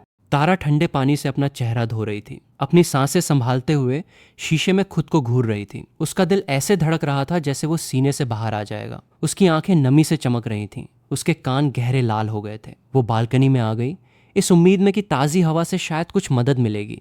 खुद को शांत करने की कोशिश कर रही थी। रिया बाथरूम से बाहर आई और तारा के पीछे पीछे गई। ओके, सच सच बताओ, क्या तुम कभी उससे कहोगी भी? तारा ने आंखें सिकोड़ी। वो डरी हुई थी। क्या होगा अगर वेदांत को ऐसा कुछ फील ना होता हो? क्या होगा अगर उनके बीच सब कुछ खत्म हो जाए? रिया ने मुस्कुराते हुए सिर हिलाया। वो लड़की जो दुनिया में ऐसे रहती है जैसे कोई उसे छू नहीं सकता, वो एक इंसान के सामने अपनी पूरी हिम्मत हार रही है। ओह अच्छा, क्या मैंने पिछली बार तुम्हें उसे एक लव लेटर लिखने को नहीं कहा था? क्या तुमने लिखा? तारा रुक गई। मैंने लिखा था लेकिन मुझे लगता है उसने उसे कभी देखा ही नहीं। रिया ने अपने हाथ खड़े कर दिए। तारा, तुम वो इंसान नहीं हो जो बस इंतजार कर सके। अगर तुम ऐसे ही करती रही तो तुम सिर्फ उसे खोओगी नहीं, ये उससे भी कहीं ज्यादा बुरा होगा। तुम दोनों किस बारे में बात कर रही हो? मुझे लगा मैंने किसी को स्पेशल पर्सन कहते हुए सुना। मैं उनके बगल में आकर खड़ा हो गया। रिया ने अपना मुंह ढक लिया हंसते हुए। तुमने हमें पकड़ लिया। वेदांत, तारा और मैं बस किसी स्पेशल इंसान के बारे में बात कर रहे थे। रुको तारा, तुम्हें कोई पसंद है? कौन है वो? क्या मैं उसे जानता हूँ? वो कैसा दिखता है? तारा ने मेरे सिर को थपथपाया। चाहे मुझे कोई पसंद हो या ना हो, क्या तुम्हें पहले से ही नहीं पता होना चाहिए? मैंने सिर हिलाया। बात तो सही है। वैसे तुम्हारी जैसी पर्सनैलिटी के साथ सच कहूं तो कोई तुम्हें डेट कैसे करेगा? तारा ने मेरी बांह पकड़ ली। तो फिर मुझे लगता है कि मैं तुम्हें ही टॉर्चर करने के लिए बनी हूं क्या? मैं उसे घूरता रह गया। रिया साइड से खड़ी ये सब देख रही थी। मन ही मन तारा के लिए सॉरी फील कर रही थी। इस रफ्तार से तो वेदांत का पीछा करने में बहुत बहुत लंबा समय लगने वाला है। उस शाम केक कटने के बाद सबके घर जाने का टाइम हो गया था। जाने से पहले ध्रुव ने मेरा हाथ इस तरह पकड़ा जैसे हम बहुत पुराने दोस्त हों और कहा, वेदांत, मुझे लगता है तुम सच में बहुत अच्छे इंसान हो। चलो टच में रहते हैं। मेरे अंदर एक सिहरन दौड़ गई। क्या तुम्हें तारा पर फोकस नहीं करना चाहिए? तुम मुझ पर क्यों अटके हो? तारा ने कन्फ्यूजन में पूछा। तुम दोनों इतने करीब कब आ गए? तुम्हारा अंदाजा भी मेरे जितना ही सही है। इस लड़के में कुछ गड़बड़ है। इससे थोड़ी दूरी बनाए रखना ही बेहतर है। मुझे सच में समझ नहीं आ रहा कि ये क्या सोच रहा है। पहली बार मैं सच में इस बात का शुक्रगुजार हूं कि मुझे कोई याद नहीं रखता। कल तक ध्रुव को शायद याद भी नहीं रहेगा कि मैं कौन हूं। तारा मुझे देखकर मुस्कुराई। ये एक अच्छा साइन है। इसका मतलब है लोग तुम्हें नोटिस करने लगे हैं। मैंने सिर हिलाया। ये बात नहीं है, बस मुझे ना कहना नहीं आता। तुम्हें पता है कि मैं लोगों को मना करने में अच्छा नहीं हूँ। तारा ने तुरंत जवाब दिया। तो फिर तुम मुझे ना क्यों कहते हो? मैंने उसे घायल नजरों से देखा। क्योंकि मैं सच में तुम्हें जानता हूँ। और वैसे भी मैंने तुम्हें कब मना किया है? मैंने पूरा दिन तुम्हारे कहे अनुसार काम किया और तुमने मुझे उसी चीज से महरूम रखा जो मैं सच में देखना चाहता था। वो किस? तारा ने बिल्कुल सीधे चेहरे के साथ पूछा। क्या तुम सच में उसे देखने के लिए इतने बेताब थे? मुझे थोड़ा अजीब लगा। वो तो बस सब हमेशा कहते हैं ना कि किस करने से ऐसा लगता है जैसे शरीर में बिजली दौड़ गई हो। मैं बस उनका रिएक्शन देखना चाहता था। तारा अपनी सांसों के नीचे हंसी। किसी और को देखने से तुम्हें कुछ पता नहीं चलता। उसकी हंसी ने मेरे चेहरे को गर्म कर दिया। खैर, मैं खुद तो इसे टेस्ट नहीं कर सकता, है ना? तो फिर चलो ट्राई करते हैं। मैंने अभी तक उन शब्दों को प्रोसेस भी नहीं किया था। तारा ने पहले ही मेरे कमर के चारों ओर अपनी बाहें लपेट ली थीं और मुझे अपनी ओर खींच लिया था। मेरे हाथ बिना सोचे ही उसके कंधों पर जा टिके। मैं पीछे हटने के लिए छटपटाने लगा। तारा ने सीधा मेरी आंखों में देखा। क्या तुम्हें जानना नहीं था? तो खुद पता लगा लो। क्या तुम्हारा दिमाग खराब हो गया है तारा? लेकिन हम लगभग परिवार जैसे हैं। ये सही नहीं है। माहौल पूरी तरह से बदल गया था। मेरा दिमाग काम नहीं कर रहा था। मुझे याद भी नहीं आ रहा था कि मैंने ऐसा क्या कहा जिससे बात यहाँ तक पहुँच गई। तारा किसी खतरनाक जादू की तरह मेरे करीब झुकी और फुसफुसाई। आज मेरा बर्थडे है। तुमने खुद कहा था मुझे जो भी चाहिए तुम मुझे दोगे। क्या हम इतने करीब नहीं हैं? एक बार ट्राई करो और तुम्हें सब पता चल जाएगा। वैसे भी मैं दिखने में बुरी नहीं हूँ और ये हम दोनों का पहला मौका होगा। तुम्हारा कोई नुकसान नहीं है। और ईमानदारी से कहूँ तो मेरे अंदर भी क्यूरियोसिटी तो थी। तो मैंने सोचा चलो एक बार आजमा ही लेते हैं। मैंने तारा की तरफ देखा। वो गलत नहीं कह रही है। वो सच में खूबसूरत है। मुझे नहीं पता कि ये उसका मुझ पर किया हुआ कोई जादू है या फिर मैं बस उसकी विश पूरी करना चाहता हूँ। मैं हल्के से मुस्कुराया और बोला, मैंने अभी अभी एक कैंडी खाई है तो मुझे लगता है मैं बहुत झिझक के साथ ही सही लेकिन एक ट्राई दे सकता हूँ। मैंने धीरे धीरे अपनी आंखें बंद की और आगे झुका। मेरा पहला ख्याल सॉफ्ट। तो ये ऐसा होता है, बस एक बहुत हल्का सा स्पर्श, 1 सेकंड से भी कम का। मैं पीछे हट गया। मैंने अपना हाथ सीने पर रखा। तो नॉवेल्स में झूठ लिखा था, ये मीठा है, ये तो मैं मानूंगा, लेकिन इसमें कोई बिजली नहीं दौड़ती। तारा की आवाज एकदम भारी हो गई थी। उसने सावधानी से पूछा, कैसा लगा? मैंने बस एक शब्द में जवाब दिया, सॉफ्ट। तारा की आंखें डार्क हो गईं। और बिजली? मैंने सिर हिलाया। शायद ये काफी लंबी नहीं थी। तारा ने कुछ ऐसा कहा जिससे मैं वहीं जम गया। इस बार मुझे ट्राई करने दो। मैंने पलकें झपकाई। क्या? और फिर उसने अपने होठों से मेरे मुंह को बंद कर दिया। ये पहले जैसा बिल्कुल नहीं था। उसने मेरे होठों को हल्के से छूने के साथ शुरुआत की, फिर इसे धीरे धीरे गहरा किया, मुझे अपनी ओर खींचते हुए, मुझे धीरे धीरे चूमते हुए। मेरा दिल बहुत तेज धड़क रहा था। ऐसा लग रहा था जैसे ये अभी मेरे गले से बाहर आ जाएगा। तारा एक मदहोशी में सोच रही थी तो वेदांत ने मिल्क कैंडी खाई थी। मुझे नहीं पता कि कितना समय बीता जब आखिरकार तारा ने मुझे छोड़ा, मेरे चेहरे को अपने दोनों हाथों से पकड़े हुए। तो इस बार मेरे दिमाग ने पूरी तरह से काम करना बंद कर दिया था। मैं अपनी सांसें वापस लाने की कोशिश कर रहा था, अपने मुंह के कोने को पोंछते हुए। मैं हड़बड़ाहट और शर्मिंदगी में बुदबुदाया, कुछ नहीं। उसने आखिर ये सब कहाँ से सीखा? ये चीटिंग थी। तारा मुझे देखकर मुस्कुराई। मैं क्या कर सकती हूँ, क्योंकि मुझे तो सब फील हो रहा था। तारा को इस तरह देखकर ही मेरी नसें फटने लगी थी। मैं पलटा और भाग खड़ा हुआ। मैं अपने बिस्तर पर गिर पड़ा, आंखें बंद किए और सिर्फ सांस लेने की कोशिश कर रहा था। मैंने अपने दोनों हाथों को सीने पर दबाया जहां मेरा दिल आजाद होने की कोशिश कर रहा था। मुझे बस वही दिख रहा था जो अभी अभी हुआ था। मैं तारा को कैसे किस कर बैठा? ये सब उस भयानक औरत की गलती है जिसने मुझे अपनी ओर खींचा। मैं खुद को बार बार याद दिलाता रहा कि वो तारा है, लगभग परिवार। मुझे नहीं पता कि मैं कितनी देर तक खुद को समझाता रहा, लेकिन आखिरकार मेरी आंख लग गई। अगली सुबह मैं उठा और जैसे ही मैंने तारा को देखा, मेरे हाथ अपने आप मेरे होठों पर चले गए। तुम सुबह सुबह मुझे घूर क्यों रहे हो? मैंने अपने सिर के पीछे खुजलाया। कुछ नहीं। वहां सन्नाटा छा गया। आमतौर पर नाश्ते के समय तारा ही उस खामोशी को भरती थी, हर चीज और बिना किसी बात के बारे में बकवास करती रहती थी। मैंने उस टेंशन को तोड़ने के लिए पहले बात की, कल रात तुम्हें नींद कैसी आई? तारा ने अपना कप नीचे रखा और मुझे बुरी तरह घूरते हुए बोली, जानना चाहते हो क्यों? मैं अपनी सीट पर तुरंत अकड़ गया और हड़बड़ाते हुए बोला, मैं सच में जानना चाहूंगा, क्या तुमने कभी किसी रिलेशनशिप में होने के बारे में सोचा है? मैं इस अचानक पूछे गए सवाल से कंफ्यूज होकर ऊपर देखने लगा। बिल्कुल सोचा है। मेरी उम्र का कोई भी लड़का फैंटेसाइज करता है, लेकिन जब तक मैं टीन्स में पहुंचा ये ख्याल थोड़ा फीका पड़ गया। मुझे कोई ऐसी गर्लफ्रेंड नहीं चाहिए जो हर रोज मुझसे मेरा नाम पूछे और मुझे हर बार खुद को एक्सप्लेन करना पड़े। हर रोज इस सबसे गुजरना बहुत थका देने वाला लगता है। तारा ने अपनी ठुड्डी अपने हाथ पर टिका ली। तो एक गर्लफ्रेंड के लिए तुम्हारे क्या स्टैंडर्ड्स हैं? मैं अपनी उंगलियों पर गिनने लगा। ठीक है, सबसे पहले तो उसे मेरे साथ अच्छा बर्ताव करना चाहिए, फिर उसे मेरी बात सुननी चाहिए, खूबसूरत, दयालु और सबसे जरूरी उसे ये याद होना चाहिए कि मैं एग्जिस्ट करता हूँ। मैंने बस यूं ही पूछ लिया। और तुम्हारा क्या? एक बॉयफ्रेंड के लिए तुम्हारे क्या स्टैंडर्ड्स हैं? तारा ने मेरी तरफ देखा। कोई ऐसा जो थोड़ा स्लो हो। स्लो लोग बहुत लकी होते हैं। मैंने सिर हिलाया। ये भी ठीक है। फिर मैं बुदबुदाया। इसका मतलब है कि मुझ जैसे स्मार्ट इंसान को तो बहुत मुश्किल होगी फिर। तारा ने अपना फोन उठाया और रिया को एक मैसेज किया। आज रात बाहर आओ, मुझे कुछ ड्रिंक्स चाहिए, अच्छा फील नहीं कर रही। उसने एड्रेस भेजा, फिर अपना फोन नीचे रख दिया। तुम्हें आज रात एक बार में लेकर जा रही हूँ। मैंने हैरानी से ऊपर देखा। सच में? मैं कभी नहीं गया। तो फिर जाकर चेंज कर लो। तारा ने मुझे ऊपर जाते हुए देखकर अपने गाल फुला लिए। नंबर 1 का बेवकूफ इंसान है, हमेशा किसी और ही धुन में रहता है, सिचुएशन को भी रीड नहीं कर सकता। क्या उसे नहीं दिख रहा कि इतने सालों बाद भी मैं अपसेट हूँ और वो अभी भी समझ नहीं पा रहा? मुझे रोना आ रहा है, लेकिन वो इसे देख नहीं सकता। उसे यहाँ आकर मुझे मनाना चाहिए था, मुझे कहीं अच्छी जगह ले जाना चाहिए था। मैं जल्दी से कुछ कपड़े पहने और शीशे में खुद को चेक किया। कुछ कमी लग रही थी। मेरी नजरें उस कोलॉन पर पड़ी जो तारा ने मुझे पिछले साल मेरे बर्थडे पर दिया था। उसने कहा था कि उसने इसे बहुत ध्यान से चुना था ताकि लोग मुझे सच में नोटिस करें। एक पल बाद तारा ने मेरा दरवाजा खोला। तुम्हारा हो गया? इतनी देर क्यों लगा रहे हो? उसने मुझे कोलॉन उठाते और उसे खुद पर स्प्रे करते देखा। उसे कुछ याद आया। वो दरवाजे पर ही रुक गई। कोलॉन के बॉक्स के अंदर जो नोट था, क्या तुमने वो पढ़ा? उसने अपने कान को छुआ। अपनी घबराहट को छिपाने के लिए अपने कॉलर और बो को ठीक करने लगी। मैंने बहुत कैजुअली जवाब दिया। नोट? हाँ, मैंने पढ़ा था। क्या उसमें कुछ गलत था? तारा की उंगलियां बो पर थोड़ी कस गईं। उसके बाल आगे की तरफ आ गए, उसकी आंखों को छिपाते हुए। क्या तुम्हारे पास मुझसे कहने के लिए कुछ नहीं था? जैसे क्या? वो तो बस एक नोट था जो ऑर्डर के साथ आया था। क्या मुझे कोई रिव्यू लिखना चाहिए था? तारा की आंखों में धुंधलापन आ गया। उसकी नाक जलने लगी। कल रात ने उसे बहुत खुशी दी थी और आज उतना ही दर्द हो रहा है। तो वेदांत सच में कुछ फील नहीं करता। उसने हमेशा मुझे एक परिवार की तरह ही देखा है। मैंने तारा की आंखों को लाल होते देखा और चौंक गया। क्या हुआ? क्या तुम रो रही हो? तारा ने एक लंबी सांस ली। उसके दोनों हाथ कसकर मुट्ठी बन गए। उसके दिमाग में 2 आवाजें लड़ रही थीं। एक कह रही थी, बस उसके पास जाओ और उसे बता दो कि तुम क्या फील करती हो। उससे कह दो कि तुम एक परिवार की तरह ट्रीट नहीं होना चाहती।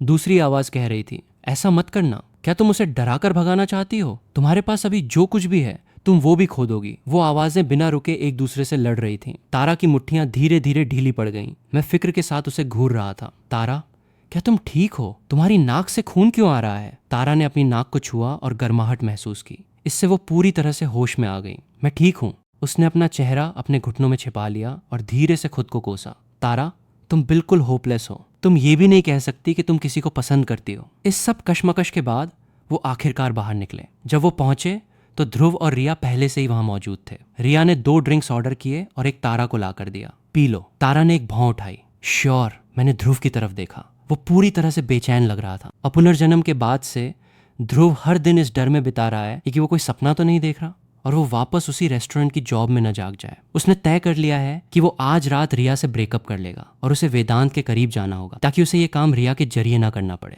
मैंने उसके दिमाग में ये सब सुना और मेरे एक्सप्रेशंस पूरी तरह से कंफ्यूज्ड हो गए। जितना मैं सुन रहा हूँ मुझे उतना ही कम समझ आ रहा है। ध्रुव ने मेरे कंधे पर टैप किया। हे मैन, मैं तुम्हें कुछ बताना चाहता हूँ, नाराज मत होना, ओके? क्या तुम्हें नहीं लगता कि तारा लड़कों के साथ बहुत रूड है? मुझे तुरंत एहसास हो गया कि वो पहले ही भूल चुका है कि मैं कौन हूँ। मैंने भी नाटक किया। तुम्हारा क्या मतलब है? ध्रुव ने अपनी मुट्ठी को गुस्से में हिलाया। हालांकि उसकी आंखों में एक अजीब सी नफरत की झलक थी। देखो, स्कूल में कितने लड़के उसके लिए फीलिंग्स रखते हैं और वो उन सबको बस झिड़क देती है। अगर वो वैसी नहीं दिखती जैसी वो दिखती है तो कौन उसे घास भी डालता। मेरी मुस्कान गायब हो गई। क्या तुम सीरियस हो? उसने कभी किसी को उसके लिए फीलिंग्स रखने के लिए मजबूर नहीं किया और उसने पहले दिन से ही अपना स्टैंड क्लियर कर दिया था। तुमने खुद ही कहा था तुम सब उसे सिर्फ उसकी शक्ल की वजह से पसंद करते हो, तो आखिर उसे मना करने का हक क्यों नहीं होना चाहिए? तुम तारा के बारे में ABCD भी नहीं जानते। तुम्हें उसके बारे में इस तरह बात करने का हक किसने दिया? ध्रुव को इसकी उम्मीद नहीं थी। हे, शांत हो जाओ। मैंने तो बस वो बताया जो मैंने सुना था। अभी 1 सेकंड पहले तो ये ठीक था। क्या इस मामूली सी शक्ल वाले लड़के के दिल में भी तारा के लिए फीलिंग्स हैं? मैं तो इससे बात करके इस पर एहसान कर रहा था और अब ये मुझे ही लेक्चर दे रहा है। मैंने उसका एक एक शब्द सुना और उसे गहरी नफरत भरी नजरों से देखा। तुम उन सबसे भी बदतर हो। ध्रुव ने एक नकली सी मुस्कान दी। तुम क्या बात कर रहे हो? मेरे दिल में तारा के लिए कोई फीलिंग्स नहीं है।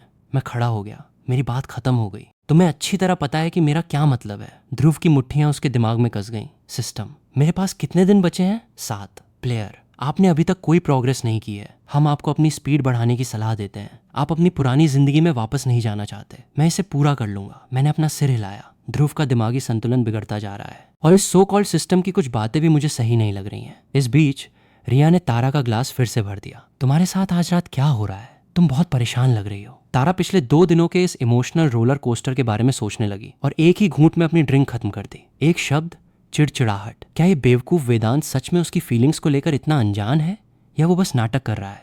मैं वापस आया और तारा के बगल में बैठ गया। हालांकि तारा खुद बहुत खराब मूड में थी, लेकिन उसने मेरा मूड खराब होते हुए भी भांप लिया। उसने अपना सिर झुकाया और मेरी तरफ देखा, फिर मेरी ठुड्डी पकड़कर मेरा चेहरा अपनी तरफ घुमाया। तुम्हें किसने परेशान किया? मैंने खुद को उसके हाथ से छुड़ा लिया। किसी ने नहीं। रिया ने कुछ ड्रिंक्स पी ली थी और उसके गाल गुलाबी हो रहे थे।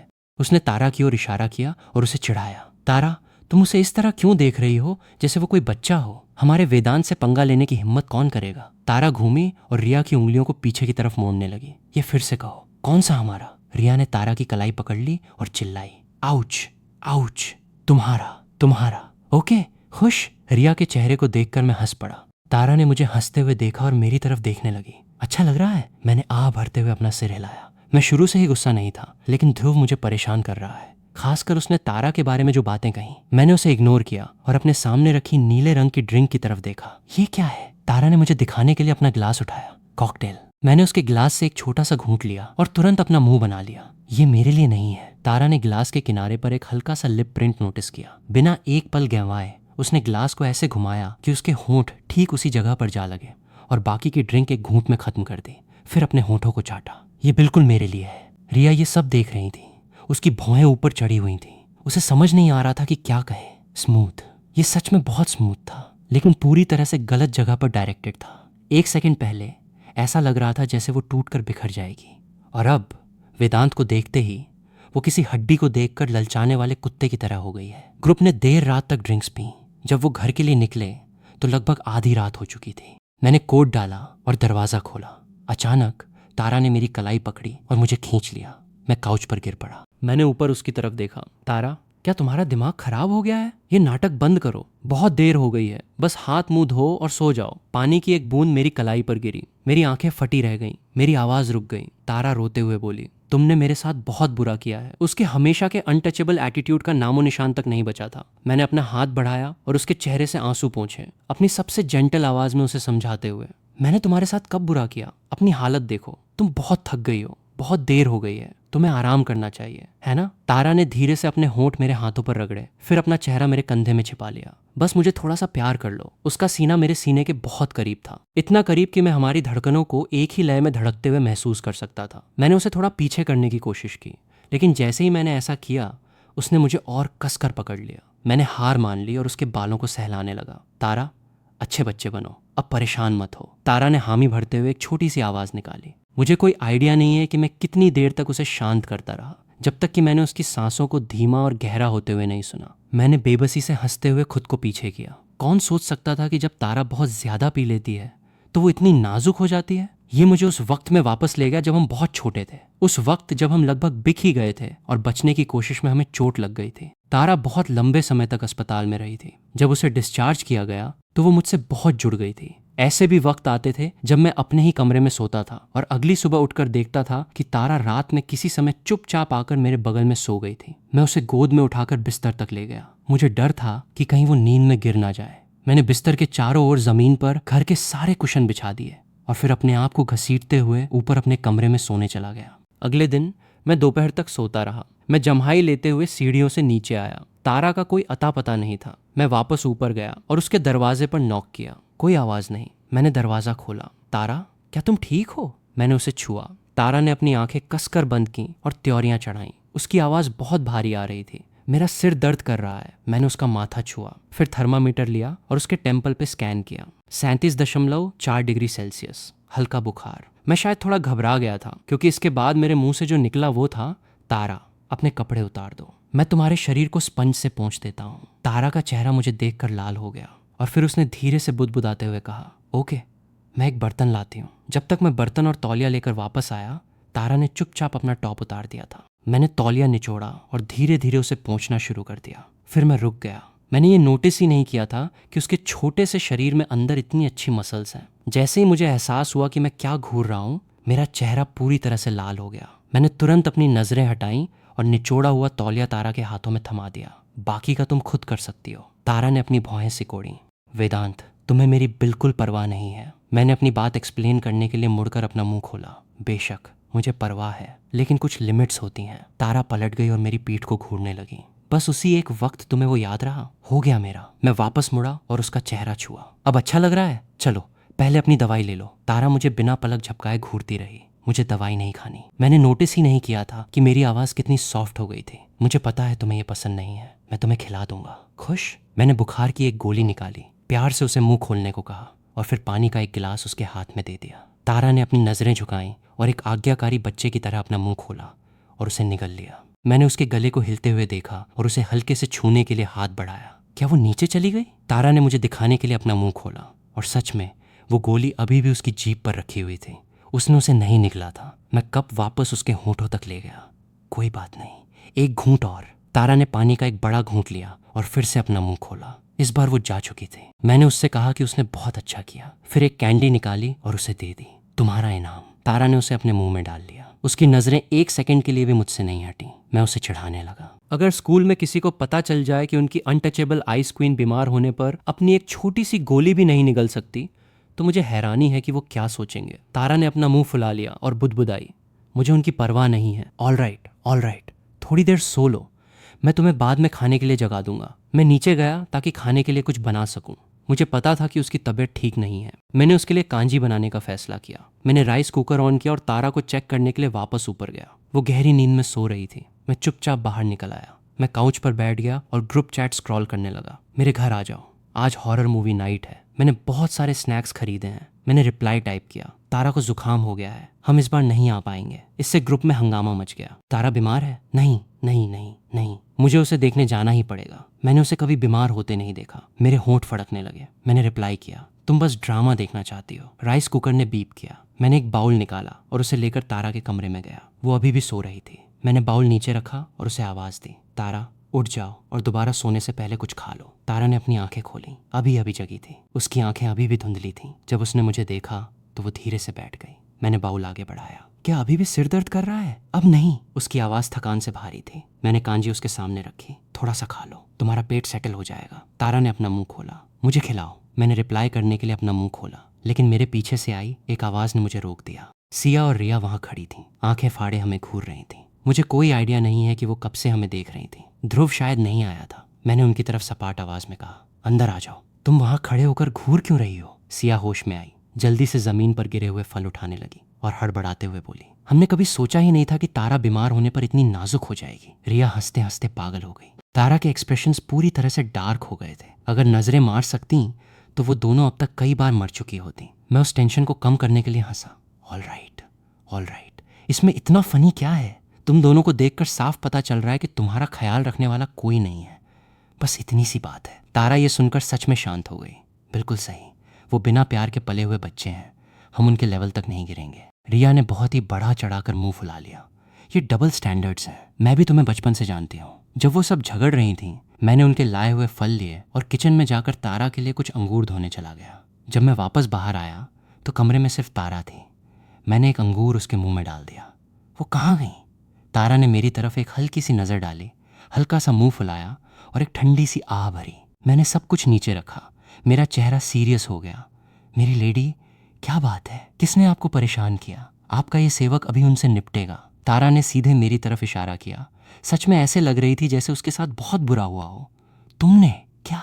ये सोचकर कि आपके इसी सेवक ने ये परेशानी खड़ी की है। आपका ये सेवक अपनी जान की कीमत पर भी इसे तुरंत ठीक करेगा। तारा ने मेरी तरफ देखा और उसके होंठ सच में मुस्कुरा उठे। उसके मुंह के कोने पर जो डिंपल बना था, उसने उसके पूरे ठंडे चेहरे को एक मिठास से भर दिया। उसने बहुत ही प्यार और खींच के साथ कहा, पगली। मैंने सांस छोड़ी। आखिरकार। तारा, तुम्हें खुश करना सच में बहुत मुश्किल काम है। मैंने थर्मामीटर लिया। चलो तुम्हारा टेम्परेचर एक बार और चेक कर लेते हैं, फिर जाकर कुछ खाते हैं। मैंने रीडिंग चेक की। गुड, वापस नॉर्मल हो गया। तारा ने कहा, मैं नहाने जा रही हूँ, वो नीचे हैं, तुम जाओ। मेरे लिए मत रुकना, मैं पसीने से लथपथ हूँ, बहुत अनकंफर्टेबल लग रहा है। मैंने सिर हिलाया और उसे याद दिलाया कि वो ज्यादा देर न लगाए, बस जल्दी से नहा लेना, तुम अभी अभी ठीक हुई हो। तारा मुझे जिस तरह से देख रही थी वो इतना गर्म जोशी से भरा था कि कोई भी उसमें डूब जाए। उसे अचानक लगने लगा कि थोड़ा और समय बीमार रहना शायद इतना बुरा भी नहीं है। ये पूरा सीन उसे बिल्कुल वैसा ही लग रहा था जैसा उसने सोचा था कि साथ में बूढ़े होना कैसा लगेगा। मैं नीचे गया और सिया और रिया को इस बात पर बहस करते पाया कि कौन सी मूवी लगानी है। सिया मुझे देखकर चहक उठी, वेदांत, हम आज रात यहाँ हॉरर मूवी देख रहे हैं। मैं तो प्रॉप्स भी खरीद कर लाई हूँ। मैंने अपने हाथ अपनी कमर पर रख लिए। बिल्कुल नहीं, इस घर में कोई अजीबोगरीब चीजें नहीं होंगी। अगर तुम्हें देखना है तो बस देखो, ये सब बकवास नहीं चलेगी। तभी मेरे पीछे से तारा की आवाज आई, बिल्कुल सही, ये मेरा घर है। तुम मेरे घर में घोस्ट हंटिंग करना चाहती हो? मैं घूमा और तारा को फ्रिज के सामने उकड़ू बैठे ठंडी कोल्ड ड्रिंक की बोतल निकालते हुए पाया। मैं भाग कर गया और वो बोतल उससे छीन ली।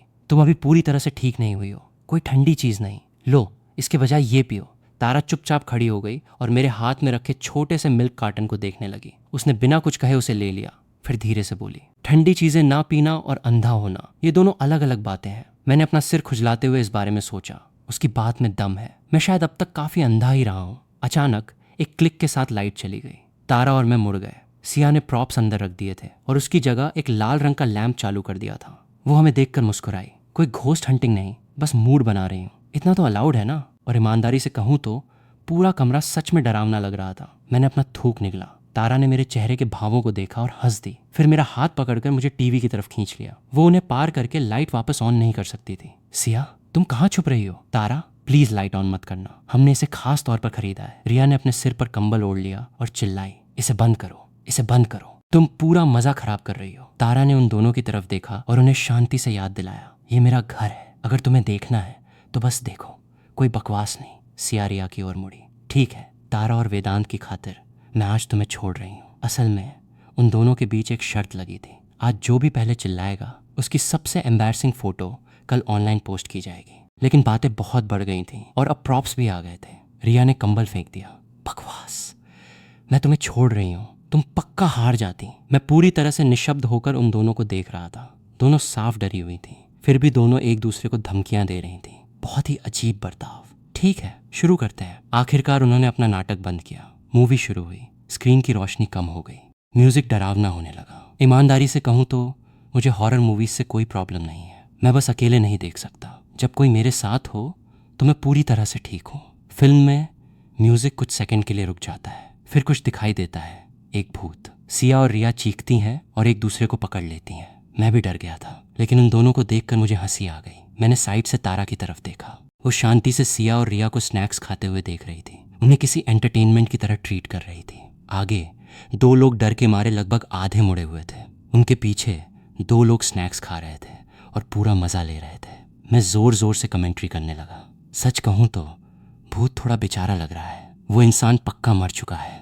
ओह कम ऑन, इस प्लॉट का कोई सेंस नहीं है, शुरू से आखिर तक प्रेडिक्टेबल है। तारा ने पूरी मूवी में मुश्किल से ही एक शब्द बोला। आप बस मेरी नॉन स्टॉप कमेंट्री और सिया और रिया की चीखें सुन सकते थे। लेकिन तारा वैसे भी कभी ज्यादा बात करने वाली इंसान नहीं थी, और जब दूसरे लोगों की बात आती है तो वो हमेशा खुद को ऐसे पेश करती है जैसे वो किसी बहुत ऊंची जगह से नीचे देख रही हो। इस बीच ध्रुव पिछले 2 दिनों से अंदर ही बंद था। पुनर्जन्म से पहले जो कुछ भी हुआ था वो लगभग यादों से मिट चुका है, लेकिन समय खत्म हो रहा है। 5 दिन बचे हैं। उसे इन 5 दिनों में तारा का अफेक्शन जीतना ही होगा। सिस्टम, क्या तुम मुझे बता सकते हो कि तारा का अफेक्शन रेटिंग अभी कहाँ है? आई एम सॉरी, चूंकि आपने कोई एक्शन नहीं लिया है इसलिए नापने के लिए कुछ भी नहीं है। पिछली बार वेदांत के साथ उसका झगड़ा होने के बाद ध्रुव पूरी तरह से फंस गया था। उसे तारा के करीब जाने का कोई और रास्ता समझ नहीं आ रहा था। ध्रुव रिया को कम ही कॉल करता है। वो दिल की बहुत अच्छी इंसान है, लेकिन उसने कभी उस पर ज्यादा ध्यान नहीं दिया है। वो इस बारे में कुछ नहीं कर सकता। इस रिश्ते में आने से पहले उसने खुद को तैयार कर लिया था। सुना था कि वो बहुत लोगों के साथ डेटिंग कर चुकी है और शायद ही कभी किसी को मना करती है। उसने उसे सिर्फ इसलिए प्रपोज किया था क्योंकि उसके तारा के साथ अच्छे कनेक्शंस थे। रुको, अगर उसे सही याद है तो कुछ दिनों में वो एक गेस्ट हाउस जाने वाले हैं। उसके माता पिता के झगड़ने की आवाज बाहर से आती है। उसकी आंखों में घिन भर जाती है। एक इतने साधारण परिवार में पैदा होना उनकी ही गलती है। वो इस तरह कभी आगे नहीं बढ़ पाएगा। वो इसे एक्सेप्ट करने से इनकार कर देता है। वो चाहे जो हो जाए तारा को जीत कर ही रहेगा। वो अपनी जिंदगी को इतना दुखी होते हुए देखने से थक चुका है। जब आखिरकार गर्मियों की छुट्टियां आ ही गईं तो हर कोई हर जगह जाने के लिए बेताब था। किसी ने गेस्ट हाउस ट्रिप का आइडिया दिया और सबने अपना सामान पैक किया और निकल पड़े। तारा, सिया और मैं एक साथ निकले। ध्रुव अपना ग्रुप लेकर आया। गर्मी बर्दाश्त के बाहर थी। मैं बस कार में बैठे बैठे ही पसीने से भीग रहा था। मैंने जो ठंडा पानी पैक किया था वो बहुत पहले ही ठंडा होना बंद हो गया था। और जैसे कि ये सब काफ़ी नहीं था, बीच रास्ते में एसी भी खराब हो गया। मैंने अपनी पीठ खिड़की से टिका दी। मेरी पूरी पीठ भीग चुकी थी।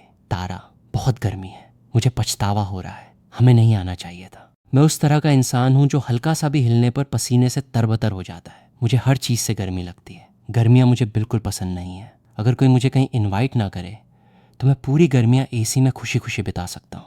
तारा ने मेरा हाथ पकड़ा और मुझे अपने कंधे पर टिका लिया। फिर अपने बैग से एक कप निकाला। उसके अंदर मूंग दाल का सूप था जो उसने खुद बनाया था। वो अभी भी ठंडा था। उसने धीरे से उसे मेरे होठों से लगा दिया। मैंने तुमसे कहा था कि मत आओ, तुम ही जिद कर रहे थे। मैंने एक छोटा सा घूंट लिया और मेरी आंखें चमक उठी। ठंडा है। तारा ने एक भौं उठाई। एक अच्छा थमस यही काम करता है। मैंने उसे एक हार्ट साइन बनाया, लव यू। तारा की आंखों में एक चमक आ गई। उसने मेरी तरफ देखा। उसके होठों पर हल्की सी मुस्कान थी। उसकी आवाज़ धीमी हो गई। तभी हमारे पीछे से सिया चिल्लाई, मैं भी यहाँ पीछे मर रही हूँ, मुझे भी थोड़ा सा चाहिए। तारा, बस एक घूंट। तारा ने उसकी तरफ एक नज़र डाली, फिर एक मिनी फैन उसकी तरफ फेंका और 3 शब्द कहे, खुद को ठंडा करो, तुम पार्शियलिटी करती हो। सिया ने गुस्से में पंखा झलना शुरू कर दिया। वो वापस अपनी सीट पर गिर गई और फिर उसने पंखा अपनी टी शर्ट के अंदर डाल लिया। कपड़ा एक गुब्बारे की तरह फूल गया। वो बिल्कुल किसी अनदेखे बच्चे की तरह लग रही थी। उसे खुद पर ही हंसी आ गई। मैंने तारा की तरफ देखा। तुम कुछ नहीं पी रही हो? तारा ने अपने चेहरे से पसीना पोंछा और सिर हिलाया। बस पहुंचने ही वाले हैं। ड्राइवर भी पसीने से लथपथ था। इसके लिए माफ करना। इस कार को सच में बदलने की जरूरत है। मुझे उस वक्त कंजूसी नहीं करनी चाहिए थी। चिंता मत कीजिए, बस 5 मिनट और। कोई बात नहीं, सच में आपने जानबूझकर तो नहीं किया। सिया भी बीच में बोल पड़ी। बिल्कुल कोई बात नहीं, लेकिन प्लीज इसे ठीक जरूर करवा लीजिए, आपको भी बहुत परेशानी हो रही होगी। ड्राइवर ने सिर हिलाया। जरूर, हम पहुंच गए हैं, सभी का धन्यवाद। हम सब ने अलविदा कहा और मैंने अपने सामने की बिल्डिंग को देखा। लाल खपरेल की छत और हरी दीवारों वाला 3 मंजिला गेस्ट हाउस, पूरी तरह से विंटेज लुक। कुछ कारें पहले से ही बाहर खड़ी थीं। दूसरे गेस्ट्स ने भी अपनी छुट्टियों के लिए इस नए रिसॉर्ट को चुना था। दूर तक आप एक बड़ी नेचुरल झील देख सकते थे और उसके पार हरी भरी पहाड़ियां जहां तक नजर जाएं फैली हुई थीं। मैं सच में हैरान था। ये जगह मेरे देखे हुए किसी भी गेस्ट हाउस जैसी नहीं थी। अंदर 3 आंगनों वाला डिजाइन था। ग्राउंड फ्लोर गेम्स और एक्टिविटी का एरिया था, काफी शोर शराबे वाला। 2nd फ्लोर रिलैक्सेशन जोन था जिसमें एक पूल भी था। 3rd फ्लोर डाइनिंग एरिया था। मुझे मानना पड़ेगा, ये जगह सच में कुछ खास है। इसमें कोई हैरानी नहीं कि पैसे वाले लोग गर्मी से बचने के लिए यहाँ आते हैं। जब तक सब लोग अपने कमरों में सेटल हुए, ध्रुव आखिरकार रिया को साथ लेकर आ पहुंचा। रिया ने अंदर आते ही कहा, माफ करना, हमें देर हो गई। ध्रुव ने उसे सीट पर बिठाया। कोई बात नहीं, और अब हम सब यहाँ हैं तो हम 3 दिन रुकने वाले हैं। हम कमरों को कैसे बांट रहे हैं? मैंने अपने फ़ोन से नज़रें हटाए बिना ही अपना हाथ खड़ा कर दिया। मैं अकेला रुक रहा हूँ, ये गेम मुझे हरा नहीं सकता। तारा ने कहा, सेम। सिया ने अपने हाथ खड़े कर दिए। मैं भी। ठीक है, ये कैसा सवाल था? तो ध्रुव, तुम भी अकेले हो। सिया, तुम मेरे साथ रूम शेयर कर लो। सिया ने कंधे उचकाए। ठीक है। ध्रुव ने तारा की तरफ देखते हुए सिर हिलाया। गुड, ये बात उसके हक में थी। उसे अपने पिछले जीवन से याद है कि तारा का ग्रुप यहाँ आया था और कुछ बड़ा हुआ था। जाहिर है तारा का किसी से झगड़ा हो गया था। उसे नहीं पता कि इसकी वजह क्या थी, लेकिन इसकी वजह से तारा का हाथ टूट गया था। इसलिए उसे ऐसा होने से रोकना है। इस तरह वो उसके लिए कुछ फील करने लगेगी। मैं इस गेम के साथ एक जंग लड़ रहा हूँ। अचानक मेरी स्क्रीन पर एक परछाई पड़ी और तारा की धीमी आवाज आई, 10वें वाले पर टैप करो। मैंने पलकें झपकाई और बिना सोचे टैप कर दिया। लेवल क्लियर हो गया। उसका पैर मेरे पैर से टकराया। मेरी पलकें फड़फड़ाईं। अगर तुम इसे भी पार नहीं कर पाते तो तुम सच में किसी काम के नहीं हो। सिया टेबल पर झुककर हमें देख रही थी। उसने देखा कि तारा अपना एक हाथ काउच पर रखे हुए है। उसका चेहरा वेदांत के बहुत करीब है, लगभग एक छोटे से पौधे पर झुके हुए पेड़ की तरह उसे कवर किए हुए है। वो सोच रही थी कि अगर वेदांत बिना सोचे अपना सिर घुमा ले तो वो पक्का तारा के चेहरे पर एक किस कर बैठेगा। उसने अपना सिर हिलाया। उसके दिमाग में इतना भयानक ख्याल कैसे आ सकता है? रिया ने उसे सिर हिलाते हुए देखा। क्या हुआ, तुम्हें मिर्गी का दौरा पड़ रहा है? सिया ने उसे एक घूरती हुई नजर से देखा। तुम्हें दौरा पड़ रहा है। रिया ने अपना बचाव किया। मेरी गलती। फिर धीरे से बोली, तुम्हारे पास तो वो दिमाग ही नहीं है जो खराब हो सके। सिया ने उसकी गर्दन पकड़ ली। मैं तुम्हें इसके लिए नहीं छोड़ूंगी। ध्रुव अकेला बैठा तारा को वेदांत के इतने करीब देखकर अपने होंठ चबा रहा था। उसे बस एक अच्छे परिवार का साथ मिल गया है, बस इतनी सी बात है। और फिर भी तारा उसके साथ इतना अलग बर्ताव करती है। लेकिन कम से कम तारा के दिल में उसके लिए फीलिंग्स तो नहीं है, इतना तो वो समझ सकता है, वरना इतने सालों के बाद तारा अब तक कुछ कह चुकी होती। और वैसे भी स्कूल में जब कोई तुम्हें नोटिस ही नहीं करता तो अच्छा दिखने का क्या फायदा, लगभग इनविजिबल होने का क्या फायदा। मैं स्क्रीन को घूर रहा हूँ। आप सफलतापूर्वक झुंड में शामिल हो गए हैं। मैं सोच में पड़ गया। तारा थोड़ा पीछे खिसकी। इजी, मैं गुस्से में हूँ। वो किस्मत थी, बस किस्मत। मैंने उसे घूर कर देखा। अब मैं क्या करूं? मैं सच में उसके मुंह से सॉरी सुनना चाहता हूँ। तारा ने अपनी गर्दन रगड़ी और टॉपिक चेंज कर दिया। भूख लगी है, चलो खाना खाते हैं। और इसी तरह मेरा ध्यान पूरी तरह से भटक गया। मैंने नीचे एक हॉट पॉट वाली जगह देखी थी। चलो हॉट पॉट खाते हैं। पूरा ग्रुप झगड़ते और हंसते हुए नीचे गया। ग्रुप में हर कोई अच्छा दिख रहा था और फिर उनके साथ तारा भी थी। जैसे ही वो अंदर गए सबकी नजरें उन पर टिक गईं। ओह वाह, वो सफेद ड्रेस वाली लड़की कितनी खूबसूरत है। क्या बकवास है, वो सच में कमाल की है। हालांकि वो काफी छोटी लग रही है और उसके बगल वाला लड़का भी बुरा नहीं है। इस वक्त हॉटपॉट रेस्टोरेंट में ज्यादा भीड़ नहीं थी, इसलिए उन्होंने हमें 4 लोगों की टेबल पर बिठा दिया। तारा और मैं एक तरफ बैठे, ध्रुव और रिया दूसरी तरफ, और सिया को किनारे पर एक सिंगल स्टूल मिला। तारा पहले ही ऑर्डर कर रही थी, तेजी से काम कर रही थी, सब कुछ चेक करके आगे बढ़ा रही थी। एक बार ऑर्डर प्लेस हो जाने के बाद टेबल पर खामोशी छा गई। रिया ने बात शुरू की, क्या किसी को बबल टी चाहिए? मुझे लगता है मैंने पास में एक जगह देखी है, मैं जाकर ला सकती हूँ। ध्रुव ने कहा, मैं तुम्हारे साथ चलता हूँ। जब वो ड्रिंक्स के लिए गए तो मुझे याद आया कि मैं डिपिंग सॉस लेना भूल गया हूँ। मैं अपना सॉस बनाकर लाता हूँ। मैं भी आती हूँ। सिया ने टेबल से आवाज लगाई, मेरे लिए भी एक बाउल सॉस ले आना। कॉन्डिमेंट स्टेशन पर कुछ लड़कियां पहले से ही मौजूद थीं। तारा और मैं एक पल के लिए उनके बगल में इंतजार कर रहे थे। उनमें से एक लड़की जो काफी अट्रैक्टिव थी आगे आई और मेरी तरफ देखने लगी। हे, क्या ये तुम्हारी गर्लफ्रेंड है? मैंने तारा की तरफ देखा और सिर हिलाया। मुझे समझ नहीं आ रहा था कि वो क्या कहना चाहती है। क्या लड़कियां आजकल बाहर किसी के पास भी ऐसे ही चली आती हैं? लड़की का चेहरा हैरानी से चमक उठा। तो क्या हम नंबर्स एक्सचेंज कर सकते हैं? मुझे ये समझने में कुछ सेकंड लग गए कि वो सच में मुझसे बात कर रही है। मैं अपने स्लो होने के लिए खुद को माफ कर सकता हूँ। मेरे साथ सच में ऐसा पहले कभी नहीं हुआ है। जब मुझे समझ आ गया तो मुझे थोड़ा अजीब लगा। मुझे शुरू में ही कह देना चाहिए था कि तारा मेरी गर्लफ्रेंड है। जब से वो लड़की हमारे पास आई थी, तारा के चेहरे के भाव बिगड़े हुए थे। मुझे सिर हिलाते और ये मना करते देखना कि वो मेरी गर्लफ्रेंड नहीं है, इस चीज़ ने उसे और भी गुस्सा दिला दिया था। मुझे बस वहाँ खड़ा देखकर और बिना ना कहे उसने अपने दांत पीसे। वो गुस्से और दुख दोनों से भरी हुई थी। इस लड़की के पास आखिर क्या है? उतनी खूबसूरत नहीं, उतनी लंबी नहीं, स्किन भी उतनी अच्छी नहीं है। तारा आगे बढ़ी, दूरी कम करते हुए अपना एक हाथ मेरे कंधे पर रख दिया। उसका ये कदम बिना शब्दों के ही सब कुछ कह रहा था। हमारे बीच जो कुछ भी है वो कोई आम बात नहीं है। फिर उसने मुझे एक डार्क लुक दिया। लड़की ने पलकें झपकाई। रुको, मुझे लगा तुमने कहा था कि वो तुम्हारी गर्लफ्रेंड नहीं है। मैंने बिना झिझके कहा, वो मेरी गर्लफ्रेंड नहीं है, वो मेरी पत्नी है। तारा ने एक बार पलक झपकाई। उसके सीने में एक मिठास घुल गई और उसके दिल की धड़कन तेज हो गई। उसके चेहरे पर एक मुस्कान फैल गई और उसने झुककर मेरे गाल पर एक हल्का सा किस किया। ओह हनी, मेरी पलकें फड़फड़ाईं। मेरा कान गर्म हो गया। मैंने अपने गाल को छुआ और उसे घूर कर देखा। तारा मुस्कुरा रही थी, उसका डिम्पल दिख रहा था। वो मुझे पूरी तरह प्यार भरी नजरों से देख रही थी। तुम अपनी पत्नी को ऐसे क्यों घूर रहे हो हनी? मैंने उसे खुद से दूर धकेल दिया। आसपास खड़ी लड़कियां न जाने कब वहां से खिसक चुकी थीं। बस हो गया, वो जा चुकी हैं, लेकिन ऐसा लग रहा है जैसे किसी को एक नई आदत पड़ गई है। क्या हनी, कम ऑन, अपनी पत्नी को तुम्हारे लिए सॉस बनाने दो। मेरा सच में अभी अभी दिमाग खराब हो गया था। मैंने चेतावनी भरे लहजे में अपनी आवाज धीमी की। मुझे एक बार और उस नाम से बुलाओ और मैं तुम्हें दिखाऊंगा कि बालों को हॉट पॉट सॉस से धोने पर कैसा लगता है। तारा की आवाज फिर से उसी चिढ़ाने वाले और गर्मजोशी भरे अंदाज में आई। तुम कितने गुस्से वाले हो हनी।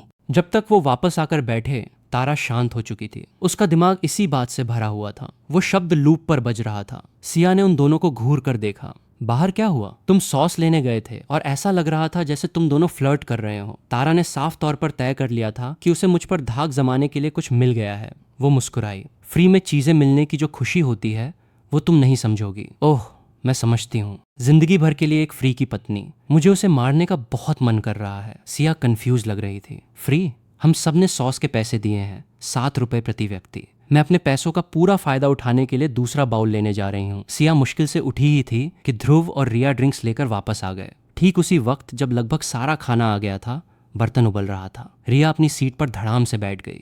ओह माय गॉड, मैं तो पिघल रही हूँ। उस जगह पर बहुत भीड़ थी। ध्रुव ने सबको ड्रिंक्स पास की। जब उसने एक ड्रिंक तारा को दी तो उसने बहुत ही ध्यान से उसके लिए स्ट्रॉ डाल दिया। मैंने ध्रुव की तरफ देखा और मेरी नजरें उस स्ट्रॉ से नहीं हट रही थीं। इसके बारे में कुछ था जो मुझे परेशान कर रहा था। मैंने अपना खुद का स्ट्रॉ डाला और एक लंबा घूंट लिया। तारा पहले ही अपनी चॉपस्टिक्स उठा चुकी थी और खाना बनाने लगी थी। सिया और रिया अपने सॉस लेकर वापस आईं। रिया ने नोटिस किया कि ध्रुव अपनी जगह से हिला नहीं था और उसने पूछा, ध्रुव क्या तुम डिपिंग सॉस नहीं ले रहे हो? ध्रुव मुस्कुराया, मैं ठीक हूँ, मुझे वो सब ज्यादा पसंद नहीं है, तुम सब एंजॉय करो, मैं बाद में नीचे से कुछ ले लूंगा। रिया ने ऐसे सिर हिलाया जैसे उसने बस आदत के तौर पर पूछा था और फिर से पूरे उत्साह के साथ खाना खाने लगी। मेरा बाउल पहले ही ऊपर तक भर चुका था। तारा, अपना खुद का खाना खाओ, मेरे बाउल में अब और जगह नहीं है। तारा ने मसालेदार शोरबे में से कुछ निकाला, उसे एक पल के लिए हवा में पकड़ा और फिर खुद खा लिया। समझ गई हनी, मैंने बिना एक पल गंवाए उसे चिकोटी काटी। कोई हमारी तरफ नहीं देख रहा था। तारा मेरे कान के बहुत करीब आई। उसकी आवाज़ धीमी और चिढ़ाने वाली थी। हनी, तुम मुझे कहीं भी छू सकते हो। मेरा कान पल भर में लाल हो गया। मुझे एहसास हुआ कि मेरा हाथ अभी अभी कहाँ लगा था, उसकी जांघ पर, और वो बाहर की तरफ नहीं था। बस दोस्तों, आज की वीडियो में इतना ही। वीडियो अच्छी लगी हो तो लाइक ज़रूर कर देना और चैनल को सब्सक्राइब कर लो ऐसे ही अमेजिंग वीडियोज़ के लिए। Thanks for watching. मिलते हैं नेक्स्ट वीडियो में।